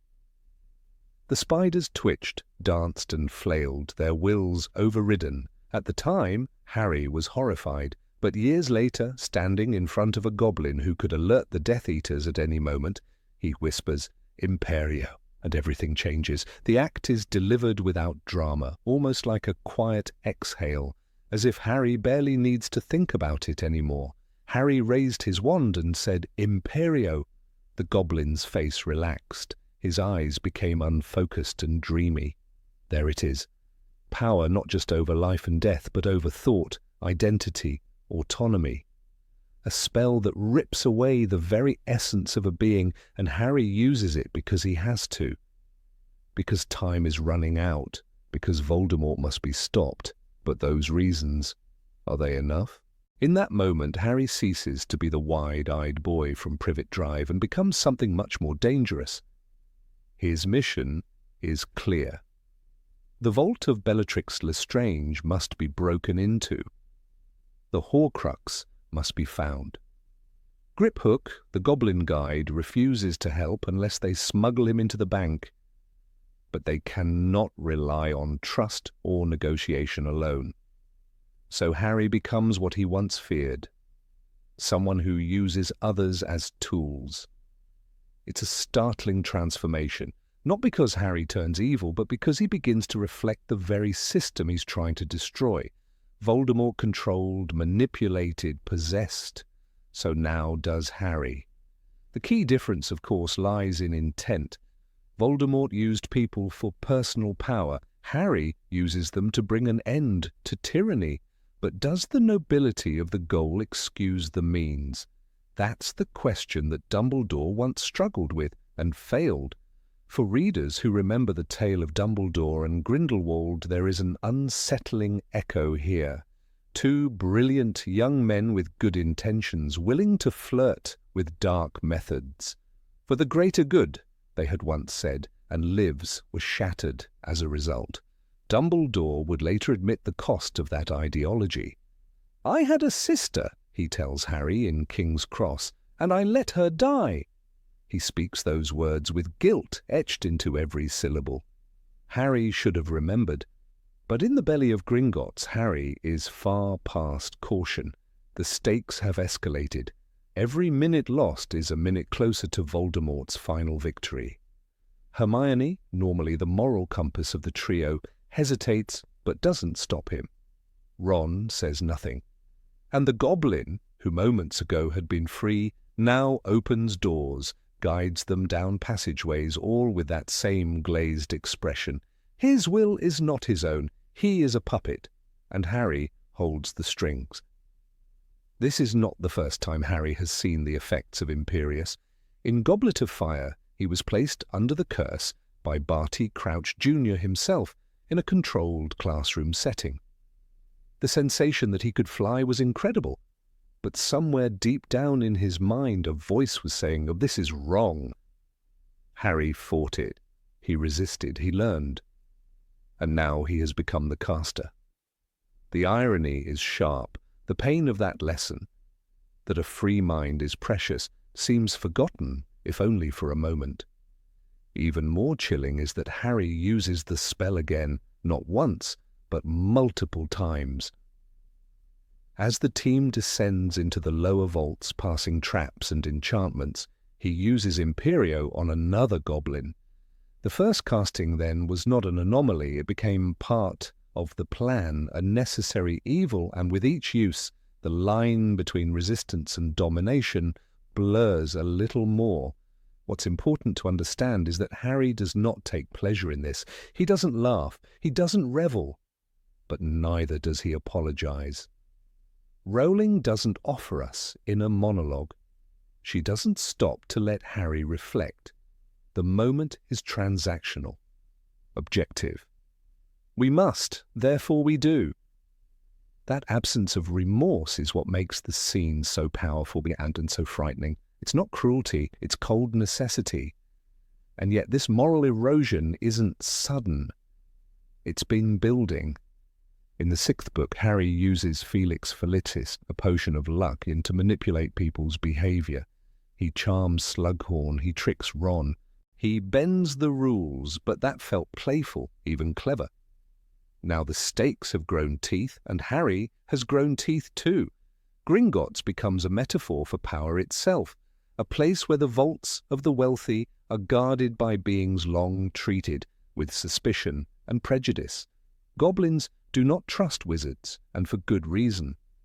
Their magic is dismissed, their loyalties questioned, and Harry, though often more tolerant than most, still resorts to using a goblin as a pawn.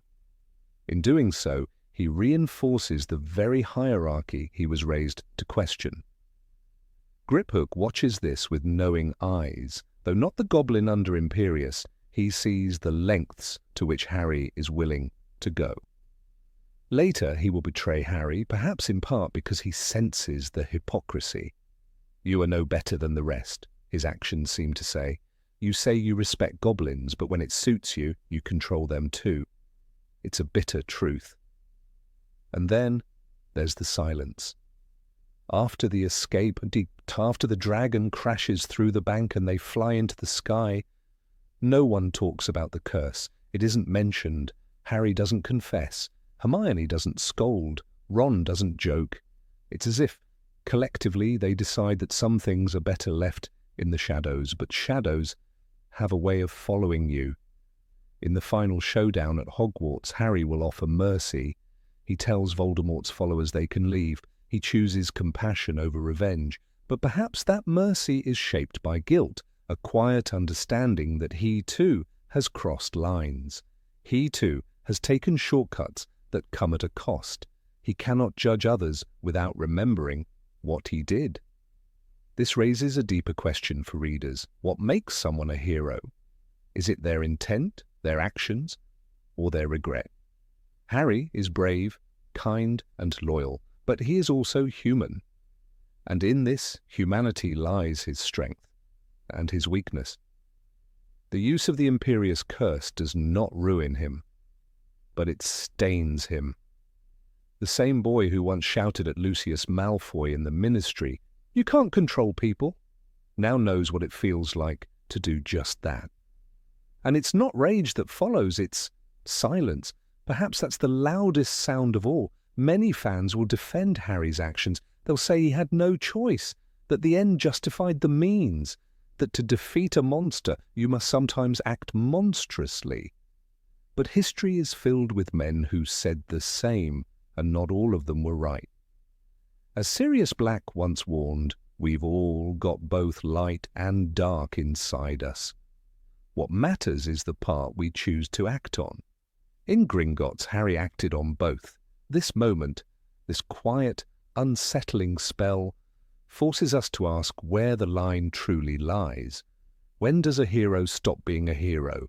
When does the cause, however noble, stop excusing the method? It's a question Dumbledore asked himself too late. It's one Harry may ask for the rest of his life. And perhaps that's what makes him real. Not perfect, not untouchable, but real. A boy who fought evil and sometimes became a little of it. A boy who won a war but left with scars no spell can heal. Number 23, Bill Weasley's absence as a father. Bill Weasley was once the golden son, the eldest of the Weasley children, a curse breaker for Gringotts, and later a decorated hero of the Second Wizarding War. He commanded a quiet strength that others looked up to. He was the first in the family to strike out into the wider world and the first to bring home a foreign bride, Fleur Delacour, the proud and dazzling champion of Beauxbatons.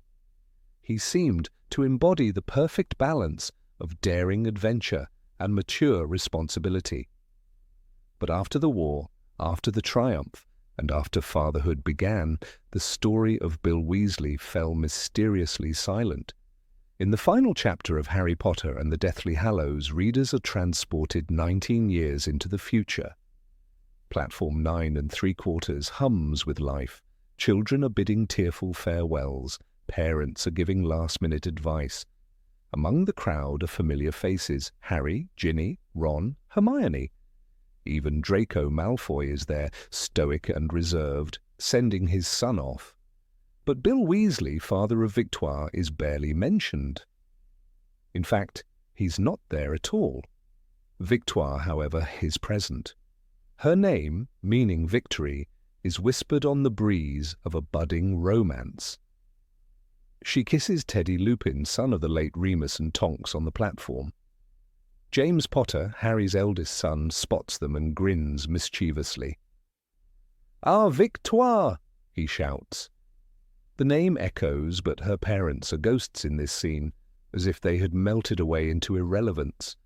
How is it that a character once so vibrant, so clearly established as a trailblazer and leader, becomes invisible in the most critical role of his life? Fatherhood. For Bill, being a warrior came naturally. But being a father, there is no trace of that journey. J.K. Rowling, ever meticulous in her depiction of familial ties, gave us volumes on Arthur and Molly's parenting. We saw Lupin wrestle with the fear of passing on the werewolf curse to his son.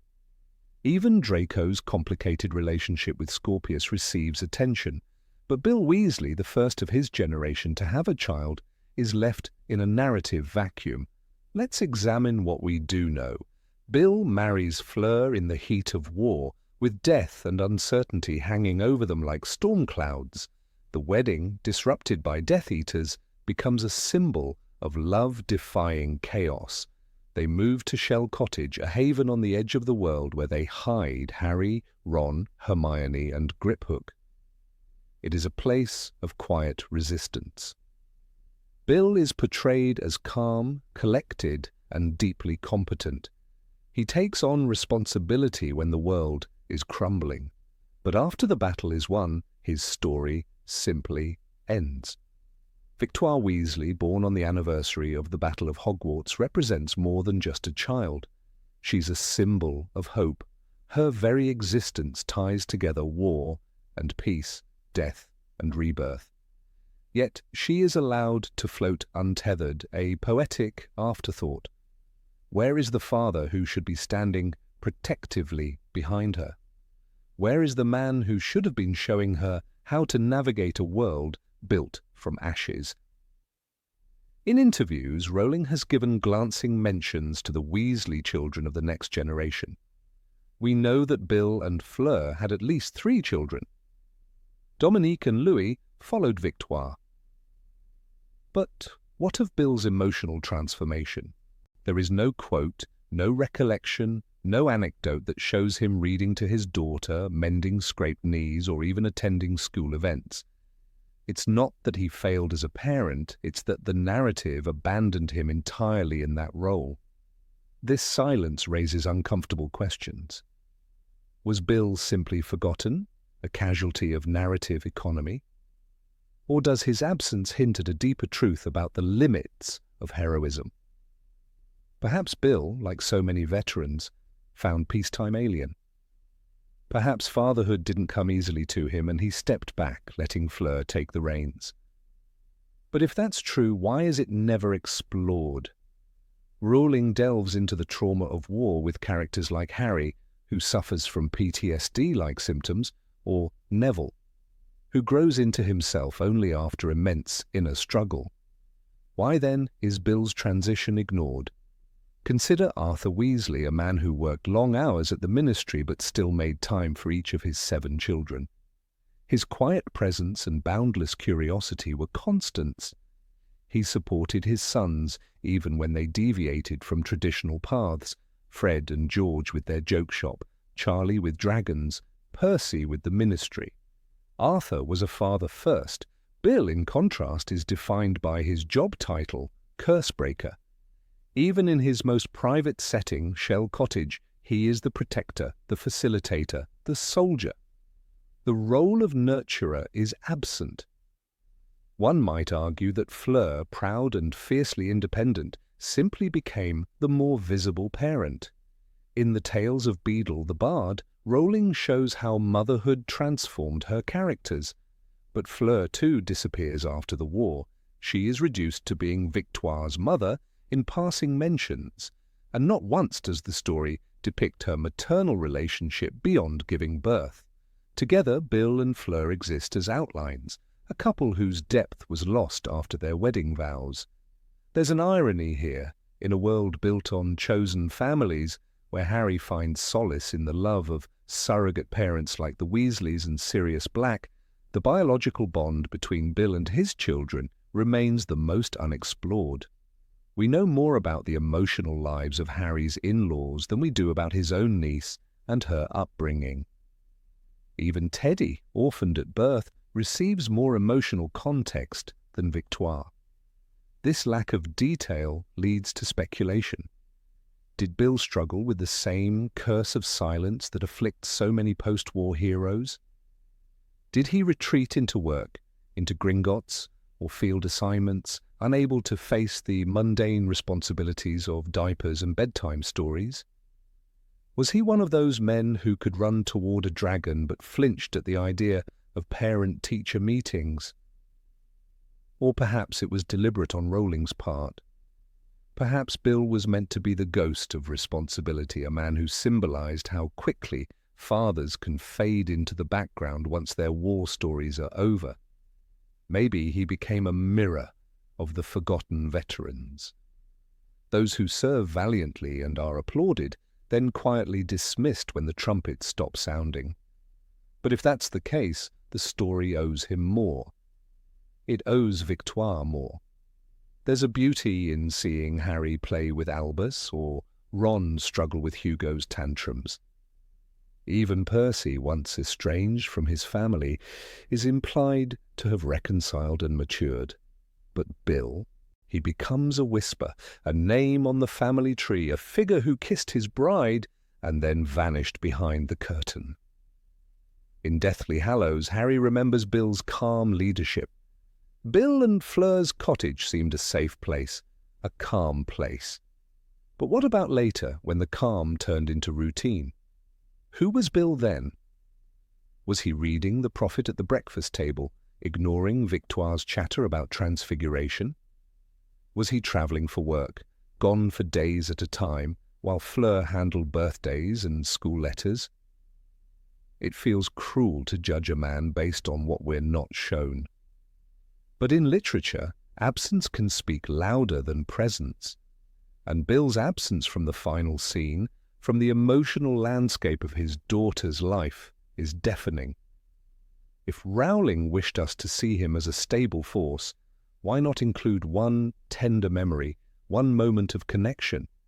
Maybe it was intentional to allow fans to imagine their own version of Bill the Father, but the lack of textual evidence leaves only voids.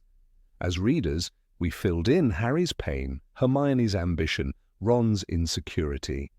We followed Neville's growth, Luna's loyalty, even Dudley's awkward redemption. But Bill remains a flat line, no evolution, no reckoning. There is something heartbreakingly real about that. Some fathers do fade, not out of malice, but because the world doesn't show them how to stay. They are taught how to fight, how to provide, how to protect, but not how to listen, to nurture, to be present. Bill may have been one of them, a man raised by a father like Arthur, but forged in fire, and never taught how to hold his daughter's hand without wearing armor. We may never know how Victoire remembers her father. Does she speak of him with warmth? Did he help her write essays or teach her how to use a wand? Or did she grow up under Fleur's light, while Bill remained a distant figure, respected, admired, but unreachable. As we look back on the saga of Harry Potter, filled with tales of love and loss, family and courage, it's hard not to feel the hollow space where Bill the father should have stood. He was the first to enter adulthood, the first to marry, the first to have a child, but he was not the first to be truly present in a child's life. In the great tapestry of legacy, his thread is loose, barely visible, and perhaps that's the greatest tragedy of all. Not that he failed, but that his story stopped when his child's story began. Number 24, Tonks and her reckless love, Nymphadora. Tonks never liked her first name. She preferred simply Tonks, a name as bold and unusual as her ever-changing hair. With bubblegum pink locks and a grin that could light up even the darkest corners of Grimmauld Place, she was the embodiment of youthful energy, defiance and colour in a world darkened by war. She was an aura, a warrior, a metamorphmagus, and one of the few characters who could tease Mad-Eye Moody without losing his respect. But behind that laughter, behind the wit and the daring missions, was a love story that many found beautiful, and many others found tragic. Her love for Remus Lupin was not a fleeting fancy. It was not a crush or an admiration born from proximity. It was deep, unwavering, and terribly inconvenient. Lupin, scarred and weary from years of poverty, rejection, and the monthly curse of lycanthropy, could barely bring himself to meet her eyes when she confessed it. He had long accepted that his condition, being a werewolf, made him unfit for a normal life, much less a loving partner. "I am too old for you, too poor, too dangerous," he told her, his voice heavy with self-loathing. It was not false modesty. It was what he believed to be an absolute truth. But Tonks didn't believe in fate. She believed in choice, in courage, and she chose him. Her insistence on loving him was nothing short of rebellion. It wasn't practical, it wasn't safe, and in the world of wands and war, it wasn't welcome. After Dumbledore's death, Tonks's Patronus changed. No longer the familiar jackrabbit, it became a wolf. A silent confession that her heart belonged to Remus, no matter how he tried to shield her. Minerva McGonagall, wise and observant, saw it for what it was. "In Half-Blood Prince," she said sharply, "have you ever seen anything quite as pathetic?" when Tonks failed to produce her usual Patronus. But McGonagall, for all her wisdom, was wrong. It wasn't pathetic. It was love, raw, aching and reckless. Lupin resisted. At Bill and Fleur's wedding, he looked worn and distant, and yet, by the time of the next book, they were married. No grand announcement, no honeymoon, just a quiet acceptance that despite his fears, he couldn't live without her. Perhaps it was her persistence. Perhaps it was the growing war, which made every day a gamble, every moment a possible last. But the truth remains. Lupin gave in. He chose love over fear. And then, in the middle of Voldemort's rise, the couple conceived a child. It was a moment of tenderness in a time of horror. Teddy Lupin was conceived in the shadows of the war, when hope was rare and the future uncertain. "You should be with your kind," Remus snapped at Harry when they argued in Deathly Hallows. "Married, fathering a child." He spat the word as if it were poison.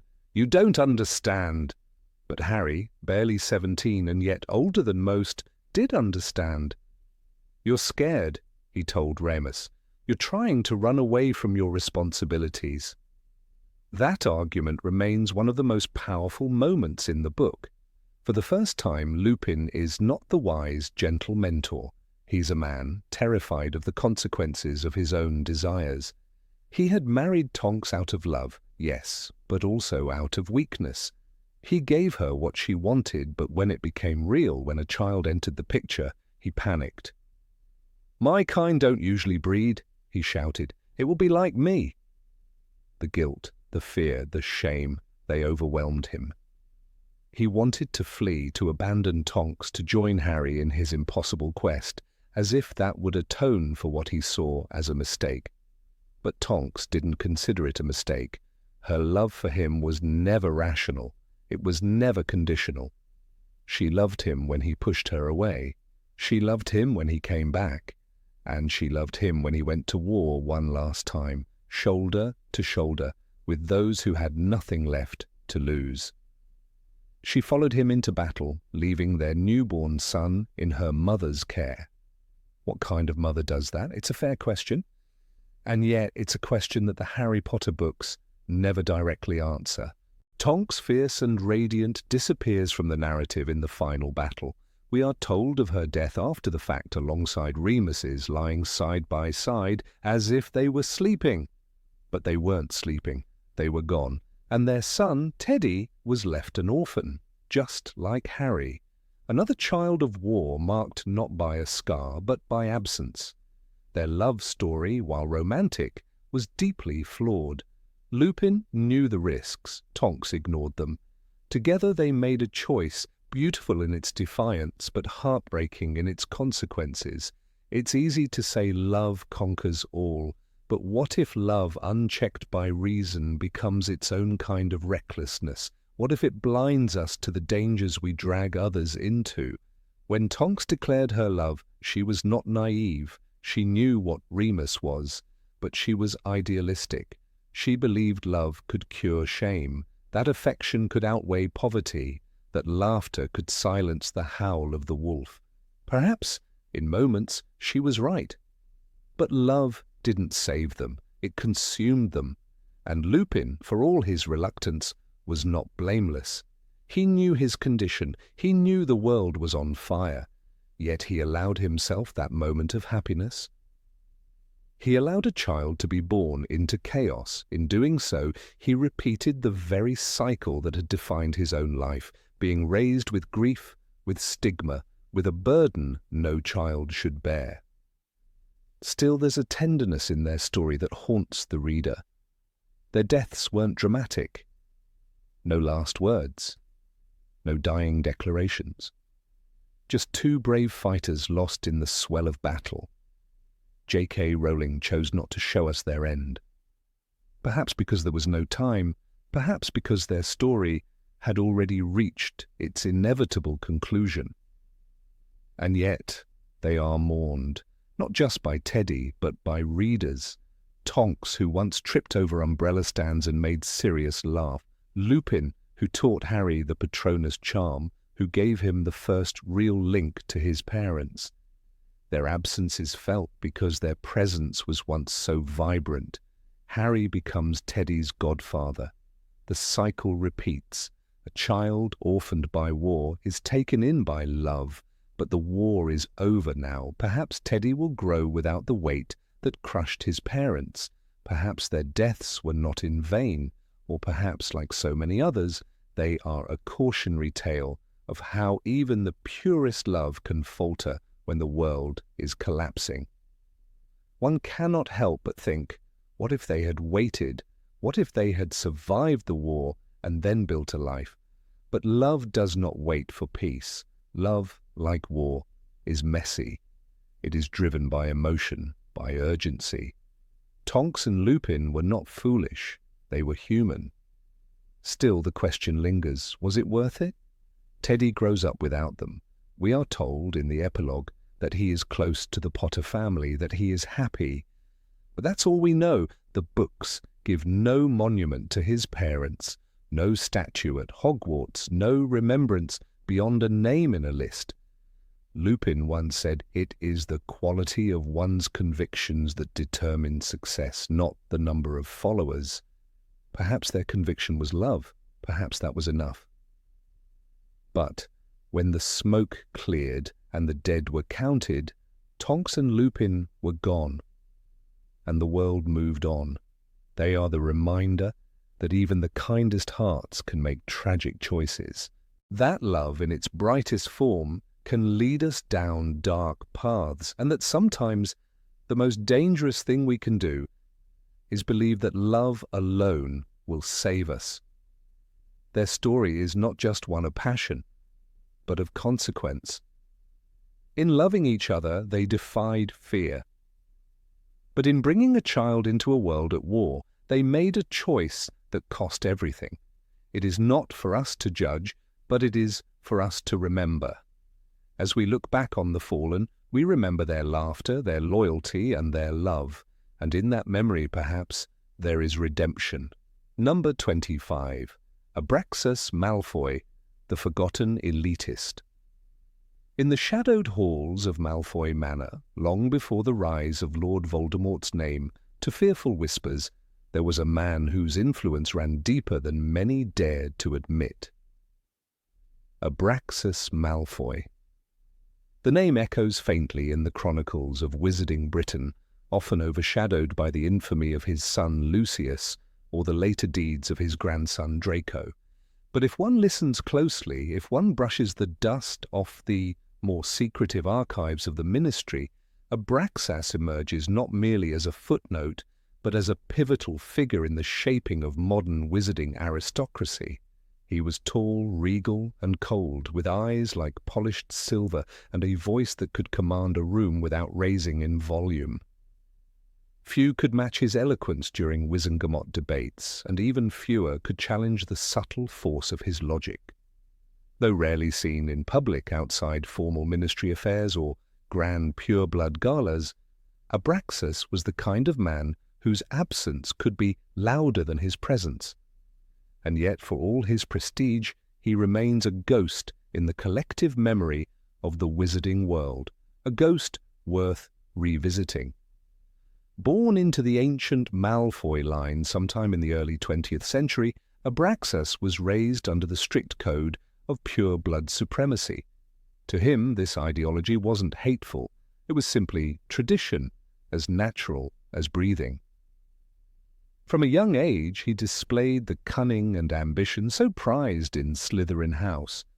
Unsurprisingly, when he arrived at Hogwarts, the Sorting Hat didn't hesitate. Slytherin, through and through. By his 5th year, Abraxas was already leading the Slug Club, catching Professor Horace Slughorn's attention with his charm and family name.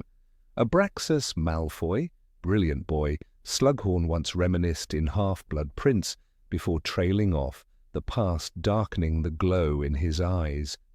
It was during his time at Hogwarts that Abraxas forged the beginnings of his lifelong network. He cultivated alliances with the Selwyns, the Bulstrodes, the Travers, and even the young Rosier heir, boys who would later form the ideological spine of what Voldemort would seek to manipulate.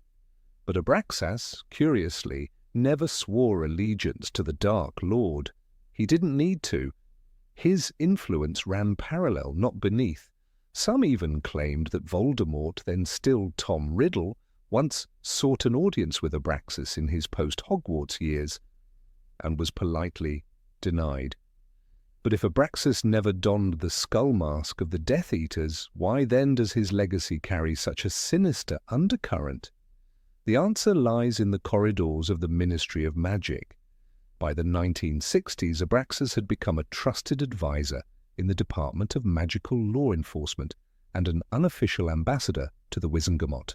He never held an elected position. That would have been too public, too scrutinized. Instead, he ruled from the shadows, whispering suggestions into the ears of ministers, directing policy through proxies. He was especially known for his role in lobbying for legislation that favored pure-blood privileges, often under the guise of tradition preservation or cultural autonomy. During this time, Abraxas was instrumental in quashing the appointment of Muggleborns to senior ministry roles. A particularly scandalous event involved the sudden resignation of Millicent Bagnold's undersecretary, a bright Muggleborn witch named Dorothea Crane. Records later revealed that Abraxas had concerns about her loyalty to magical customs. Crane vanished from the public eye shortly after. Some say she moved to Canada, others whisper of obliviators and silencing charms. Yet Abraxas never once appeared to be acting unlawfully. That was his gift, he never left a trace. Every move was dressed in elegance, every word dipped in civility. He championed Slytherin House at every opportunity, donating a new wing to the dungeons in 1964 and funding the restoration of Salazar Slytherin's original relics, including the controversial acquisition of a silver locket that bore a striking resemblance to one that would later be found in Regulus Black's hidden vault. It was perhaps this ideological purity, wrapped in polished etiquette, that earned him his place among the elite. He attended every Yule Ball at Hogwarts, often invited as guest of honor. When young Lucius ascended as prefect, it was Abraxas who delivered a speech praising the virtues of noble heritage and the sanctity of wizarding blood. Even Dumbledore, in his usual cryptic manner, once remarked during a faculty meeting, "Abraxas may not wear dark robes, but he casts a long shadow." One of the most telling episodes of Abraxas's career involved the Muggle Protection Act proposed in 1970. The bill, which sought to regulate the mistreatment of Muggles and Muggleborns by witches and wizards, was fiercely opposed by Abraxas. In a fiery private debate recorded in the minutes of the Wizengamot and later released after the war, he stated, "We do not mistreat Muggles. We simply choose not to dilute our heritage with unfamiliar customs and bloodlines. Tradition is not cruelty, it is the preservation of identity." The bill passed, but in a diluted form, stripped of its enforcement clauses. Abraxas had won again without ever appearing to fight. And still the wizarding press adored him. The Daily Prophet published glowing profiles, calling him a pillar of civility, a steward of old values, and even the Silver Serpent of Wiltshire. Photos of him at the Ministry Gala, standing beside a young Bartemius Crouch Sr., his wand tipped in ceremonial silver, were printed with reverence. No one questioned how the Malfoy estate had doubled in land holdings, or how new vaults appeared in Gringotts under Lucius's name before he was of age. There are whispers, of course, there always were. Some say that Abraxas orchestrated the disappearance of Edwin Greaves, a half-blood ministry archivist, who threatened to leak a document implicating Malfoy interests in dark artifact trafficking. Greaves was last seen boarding the night bus. He never arrived at his destination. When asked, Abraxas simply said, "It is tragic when people lose their way." He was also rumoured to have hosted gatherings at Malfoy Manor, where bloodline registries were circulated. Updated copies of the Sacred 28, annotated with red ink to note impure marriages and dubious ancestry. One such registry, found in the ruins of Borgin and Berks after the Second War, bore Abraxas's signature seal. And yet through all of this he was never tried, never even questioned. While others would later fall to the tide of war, Travers, Rosier, Wilkes, Abraxas died quietly, officially, from a rare magical illness. Lucius once claimed it was dragonpox. But dragonpox had never been fatal to wizards of his age, not for centuries, and in any case dragonpox doesn't usually leave the eyes sealed shut with silver-green residue. Dumbledore, when asked in 1981 if Abraxas had ever aided Voldemort, simply said, "There are those whose absence is as dangerous as another's sword." The Ministry was never in danger from Abraxas Malfoy. It was already in his pocket. The question then is not whether Abraxas was a Death Eater. He wasn't. He didn't need to be. He was more effective without the mark. He could attend ministry teas, sit in on curriculum reviews at Hogwarts, and offer generous endowments to the Department of Mysteries, all while gently shifting the current of history toward his vision of a pure-blood utopia. Was he evil? That depends on one's definition. He never tortured, never cast an unforgivable curse, at least not in public. He wore no mask. He didn't threaten, he suggested. He didn't coerce. He persuaded. He lived as a gentleman, but perhaps therein lies the deeper danger. Evil, when dressed in rags and screaming curses, is easily spotted and fought. But evil in silk robes, toasting to tradition, quoting poetry, and attending charity balls, hey, that is far more insidious. As we look back at the rise and fall of the Malfoy name, the wars fought in shadow and light, one cannot help but wonder.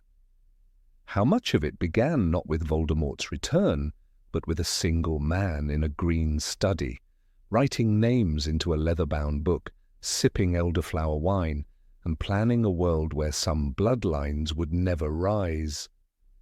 Abraxas Malfoy is remembered by some as a man of his time, but times do not create men like him. Men like him create the times, and the legacy he left behind, hidden under the marble floors of Malfoy Manor, and in the minds of those who still whisper his name in select corridors, reminds us that not all villains need a dark mark. Some wear silk cravats and smile politely. Number 26, Flitwick's passivity during crisis. Of all the professors who walked the hallowed halls of Hogwarts, few inspired as much admiration as Professor Filius Flitwick. His small stature and cheerful demeanour made him a favourite among students, while his formidable knowledge of charms and reputation as a former duelling champion placed him among the most respected members of the faculty. Yet for all his brilliance and kindness, there remains a shadow of doubt that lingers over his legacy, a quiet absence during moments when his presence could have changed the course of events. In the darkest hours of Hogwarts, Professor Flitwick's silence echoed louder than any spell he could have cast. When Dolores Umbridge, a sadistic extension of the Ministry of Magic, seized control of the school in Order of the Phoenix, she unleashed a reign of psychological terror upon students, detentions with blood quills, surveillance of speech, and the suppression of all resistance became daily horrors. The students were trapped, and their trust in adult protection began to fracture. Where was Flitwick? A man who had once fought in dueling competitions, who had stood shoulder to shoulder with some of the brightest minds in the magical world. He remained passive, barely a flicker in the background. He taught his lessons and offered quiet encouragement, but he did not act. It is notable that Flitwick, unlike McGonagall, or even the somewhat elusive Professor Sprout, rarely stepped forward in open defiance of Umbridge. McGonagall confronted Umbridge with biting sarcasm and unyielding will, famously telling her, "I wonder on how you expect to gain an idea of my usual teaching methods if you continue to interrupt me." Order of the Phoenix, Chapter 15. Even Snape, with all his complex allegiances, provided Harry with occlumency lessons, albeit ineffectively. But Flitwick, he stayed silent, his classroom untouched by the fires of resistance. One might argue that Flitwick was biding his time, waiting for the right moment to strike. But timing, in war and oppression, is a delicate thing. For the students tortured under Umbridge's rule, time moved slowly, painfully. When Lee Jordan was punished for questioning the legitimacy of the inquisitorial squad, did Flitwick speak? When Fred and George Weasley launched their brilliant fireworks rebellion, did he offer sanctuary or shield? We hear nothing of his role. He is not in the shadows plotting like Dumbledore's army, nor is he at the front lines like McGonagall. His silence, in this moment, is not caution. It is absence. Even as the Ministry branded Harry a liar and slandered Albus Dumbledore's name, Flitwick, a supposed loyalist to Dumbledore, never publicly challenged the narrative. The Daily Prophet ran relentless campaigns suggesting Harry was delusional, unstable. Surely the support of respected educators could have swayed public opinion, or at least bolstered Harry's morale. "He's not dangerous," Hermione cried once. "He's our friend." Order of the Phoenix, Chapter 9. But where were the adult voices echoing that sentiment? Where was Flitwick's wand, his voice, his power? His mastery of charms was not just for levitating feathers and entertaining first years. Flitwick's expertise was unmatched. It was he who enchanted the doors to keep Severus Snape locked in during the final stand. "I've sealed the doors," he told Professor McGonagall. "Even he will find it hard to break through." Deathly Hallows, Chapter 30. The power is there, the intelligence is there. So why, we must ask again, did he wait until Voldemort was already marching on Hogwarts? We see Flitwick's true power only in Deathly Hallows when it is nearly too late. The castle under siege, students bleeding, and the final battle upon them, he finally emerges. He leads protective enchantments, coordinates with McGonagall and Sprout, and readies the defences. It is a powerful moment, but it is not redemption. It is participation at the edge of collapse. When Luna Lovegood was mocked and ostracised for believing Harry, where was her charms professor? Luna, one of his Ravenclaws, never once mentions his support. Even within his own house, Flitwick seemed removed. Ravenclaws, for all their intellect, were not at the forefront of the resistance. Cho Chang, Marietta, Edgecombe, their involvement was fraught, hesitant. Unlike the Gryffindors, who rallied under Dumbledore's army, or the Hufflepuffs, who stood in solidarity during the Battle of Hogwarts, Ravenclaw's participation remained quiet, inconsistent. Would stronger leadership from their head of house have made a difference? Perhaps. Would a speech, a moment of courage from Flitwick, have inspired more to act? It is hard not to wonder. And then there is the case of Marietta Edgecombe. Her betrayal of Dumbledore's army came not from malice, but fear instilled by her mother, who worked at the ministry. But what if Flitwick had spoken with her, mentored her, reassured her? What if he had provided a safe space for students caught between loyalty to family and the growing awareness of wrong? Instead, Marietta became a pariah, and her choice reinforced the fear that the adults could not be trusted. Trust, once broken, is hard to reclaim. When Dumbledore was killed atop the Astronomy Tower, chaos rippled through the school. Snape fled, Death Eaters roamed freely, and the staff scrambled to regain control. Yet even in this moment of crisis, we hear little of Flitwick's reaction. McGonagall took charge. Hagrid was seen chasing after intruders. Professors Slughorn and Sprout joined the effort. But Flitwick, his name is not mentioned in the aftermath of Dumbledore's fall. For a man so close to Dumbledore's leadership circle, his absence is stark. It is not that Flitwick was cowardly. His courage is undeniable in Deathly Hallows. He fights. He stands with the Order. He helps repel giants, Death Eaters, and more. He is skilled, focused, and brave. But bravery delayed is not the same as bravery shown.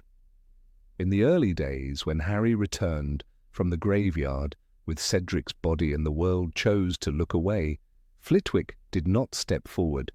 When Umbridge rose to power, he did not resist. When the Ministry twisted truth, he did not shout. He waited, and in waiting, he became passive. The role of an educator, especially one with such power, is not merely to teach, it is to guide, to protect, to inspire.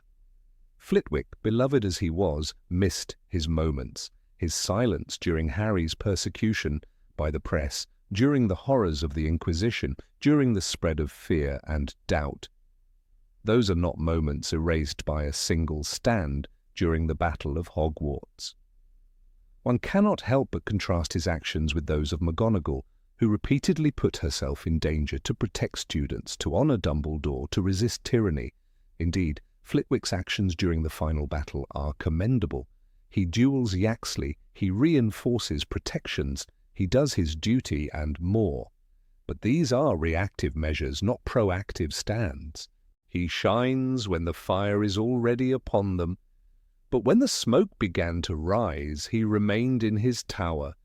For many readers, it is this contrast that feels most painful, that someone so good, so capable, so trusted, could simply wait. There is, of course, the matter of fear, the rise of Voldemort, the terror instilled by the Ministry, the tightening noose of surveillance. All of it made resistance dangerous. But fear is not a justification for silence when children are being harmed. Fred and George, mere students, risked everything for justice. Luna, Neville, and Ginny refounded Dumbledore's army. They were younger, less powerful, and far braver in those early days. What does it say when the youth must lead while the masters remain still? And what of Flitwick's legacy within the Order of the Phoenix? He is mentioned as a supporter, but his contributions are largely absent until the final hours. Unlike Kingsley Shacklebolt, who infiltrated the Ministry, or Tonks, who patrolled and fought, or Lupin, who mentored and suffered, Flitwick's resistance was largely silent. He was not on the missions, he was not present in the decisive strikes. He did not act until Hogwarts itself was under attack. There is a tragic irony to it all that someone who embodied knowledge, who taught spells of protection, of safety, of defense, chose silence when defense was most needed. Perhaps he believed in the system longer than he should have. Perhaps he hoped that things would resolve without bloodshed. But war is not gentle, and silence in the face of evil is not neutrality. It is permission. In the end, Professor Flitwick did fight. He stood at the gates of Hogwarts, wand in hand, defending students, defending magic, defending hope.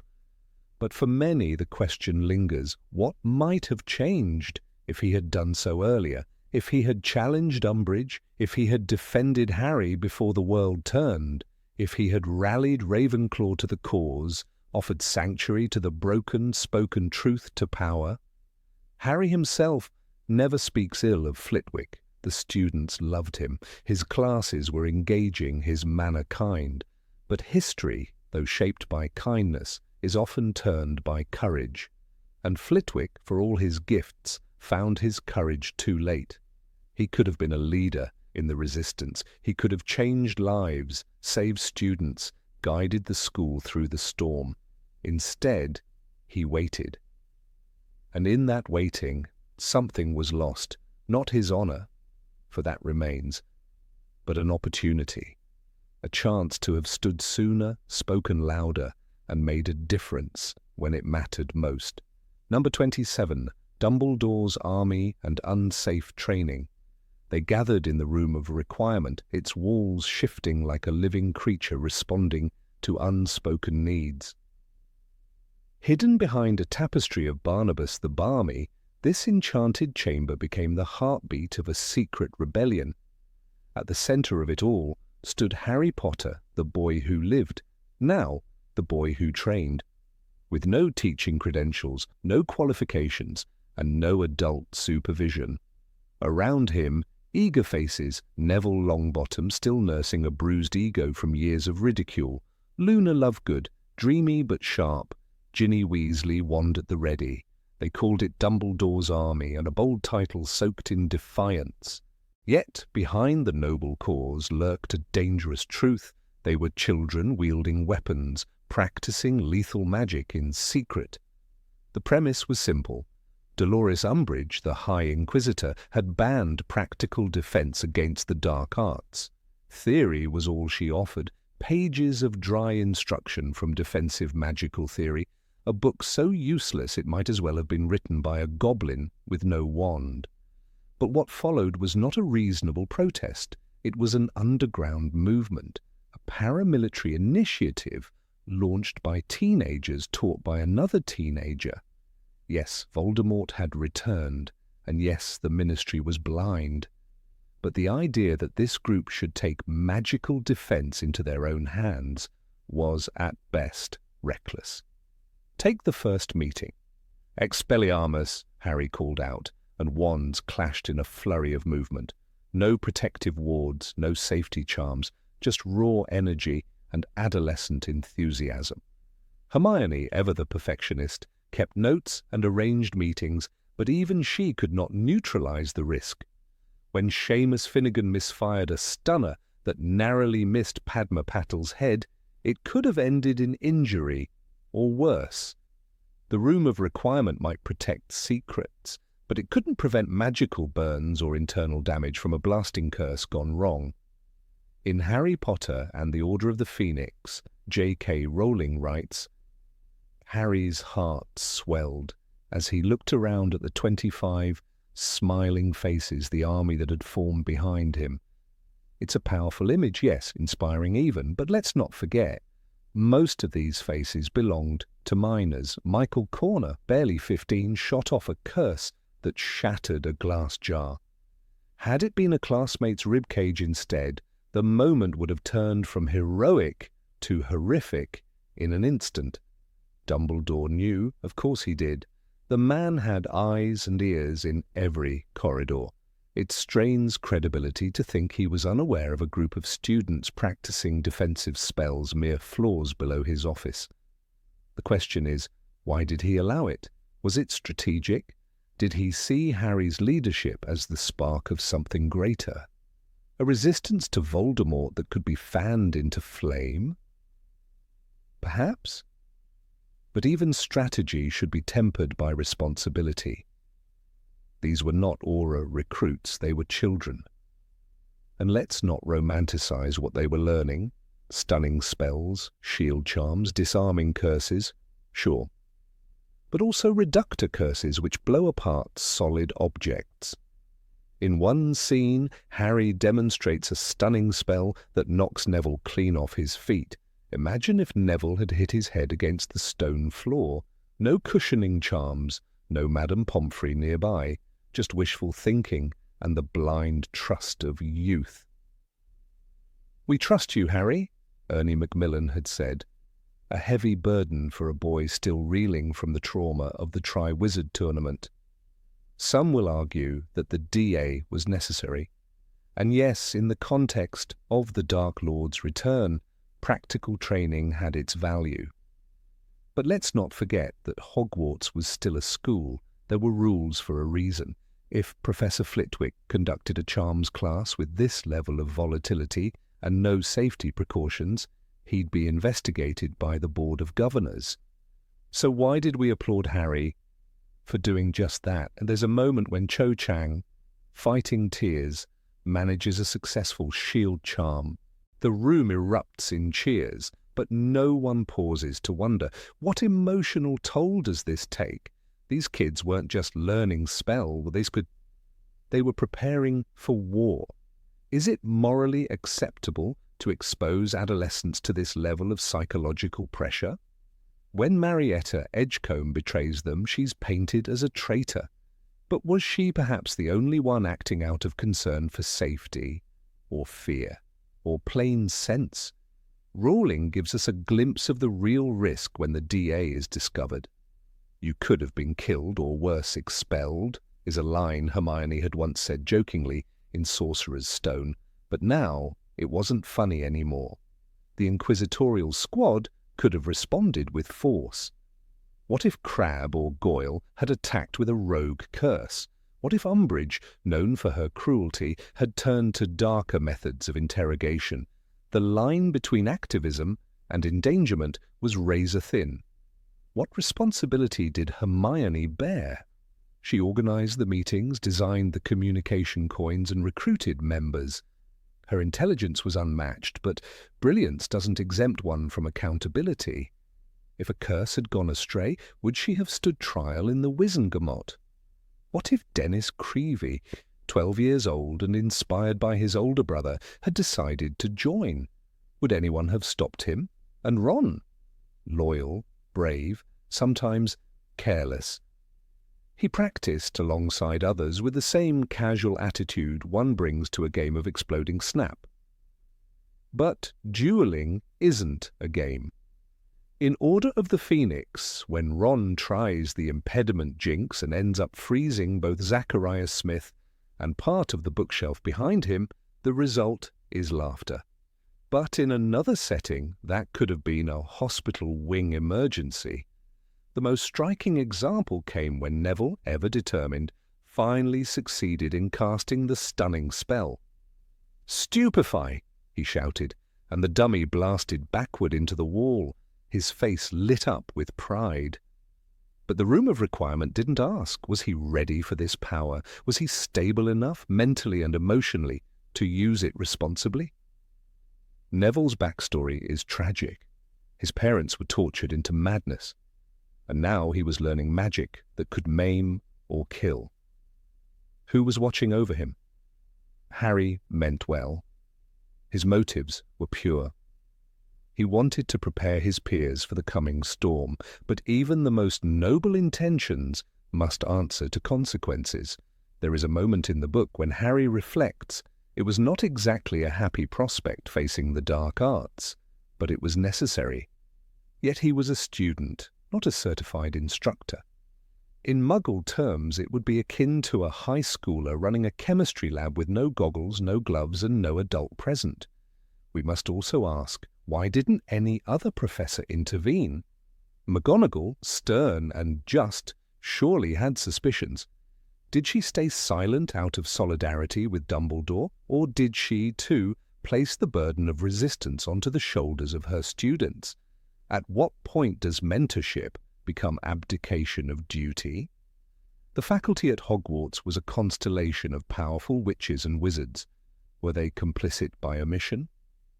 Fred and George Weasley eventually joined the DA, and their magic, while impressive, was also wildly unpredictable. One can only imagine the chaos if one of their experimental charms had misfired during a practice session. The room of requirement may offer space, but it doesn't offer paramedic care, nor can it undo a bone-shattering spell.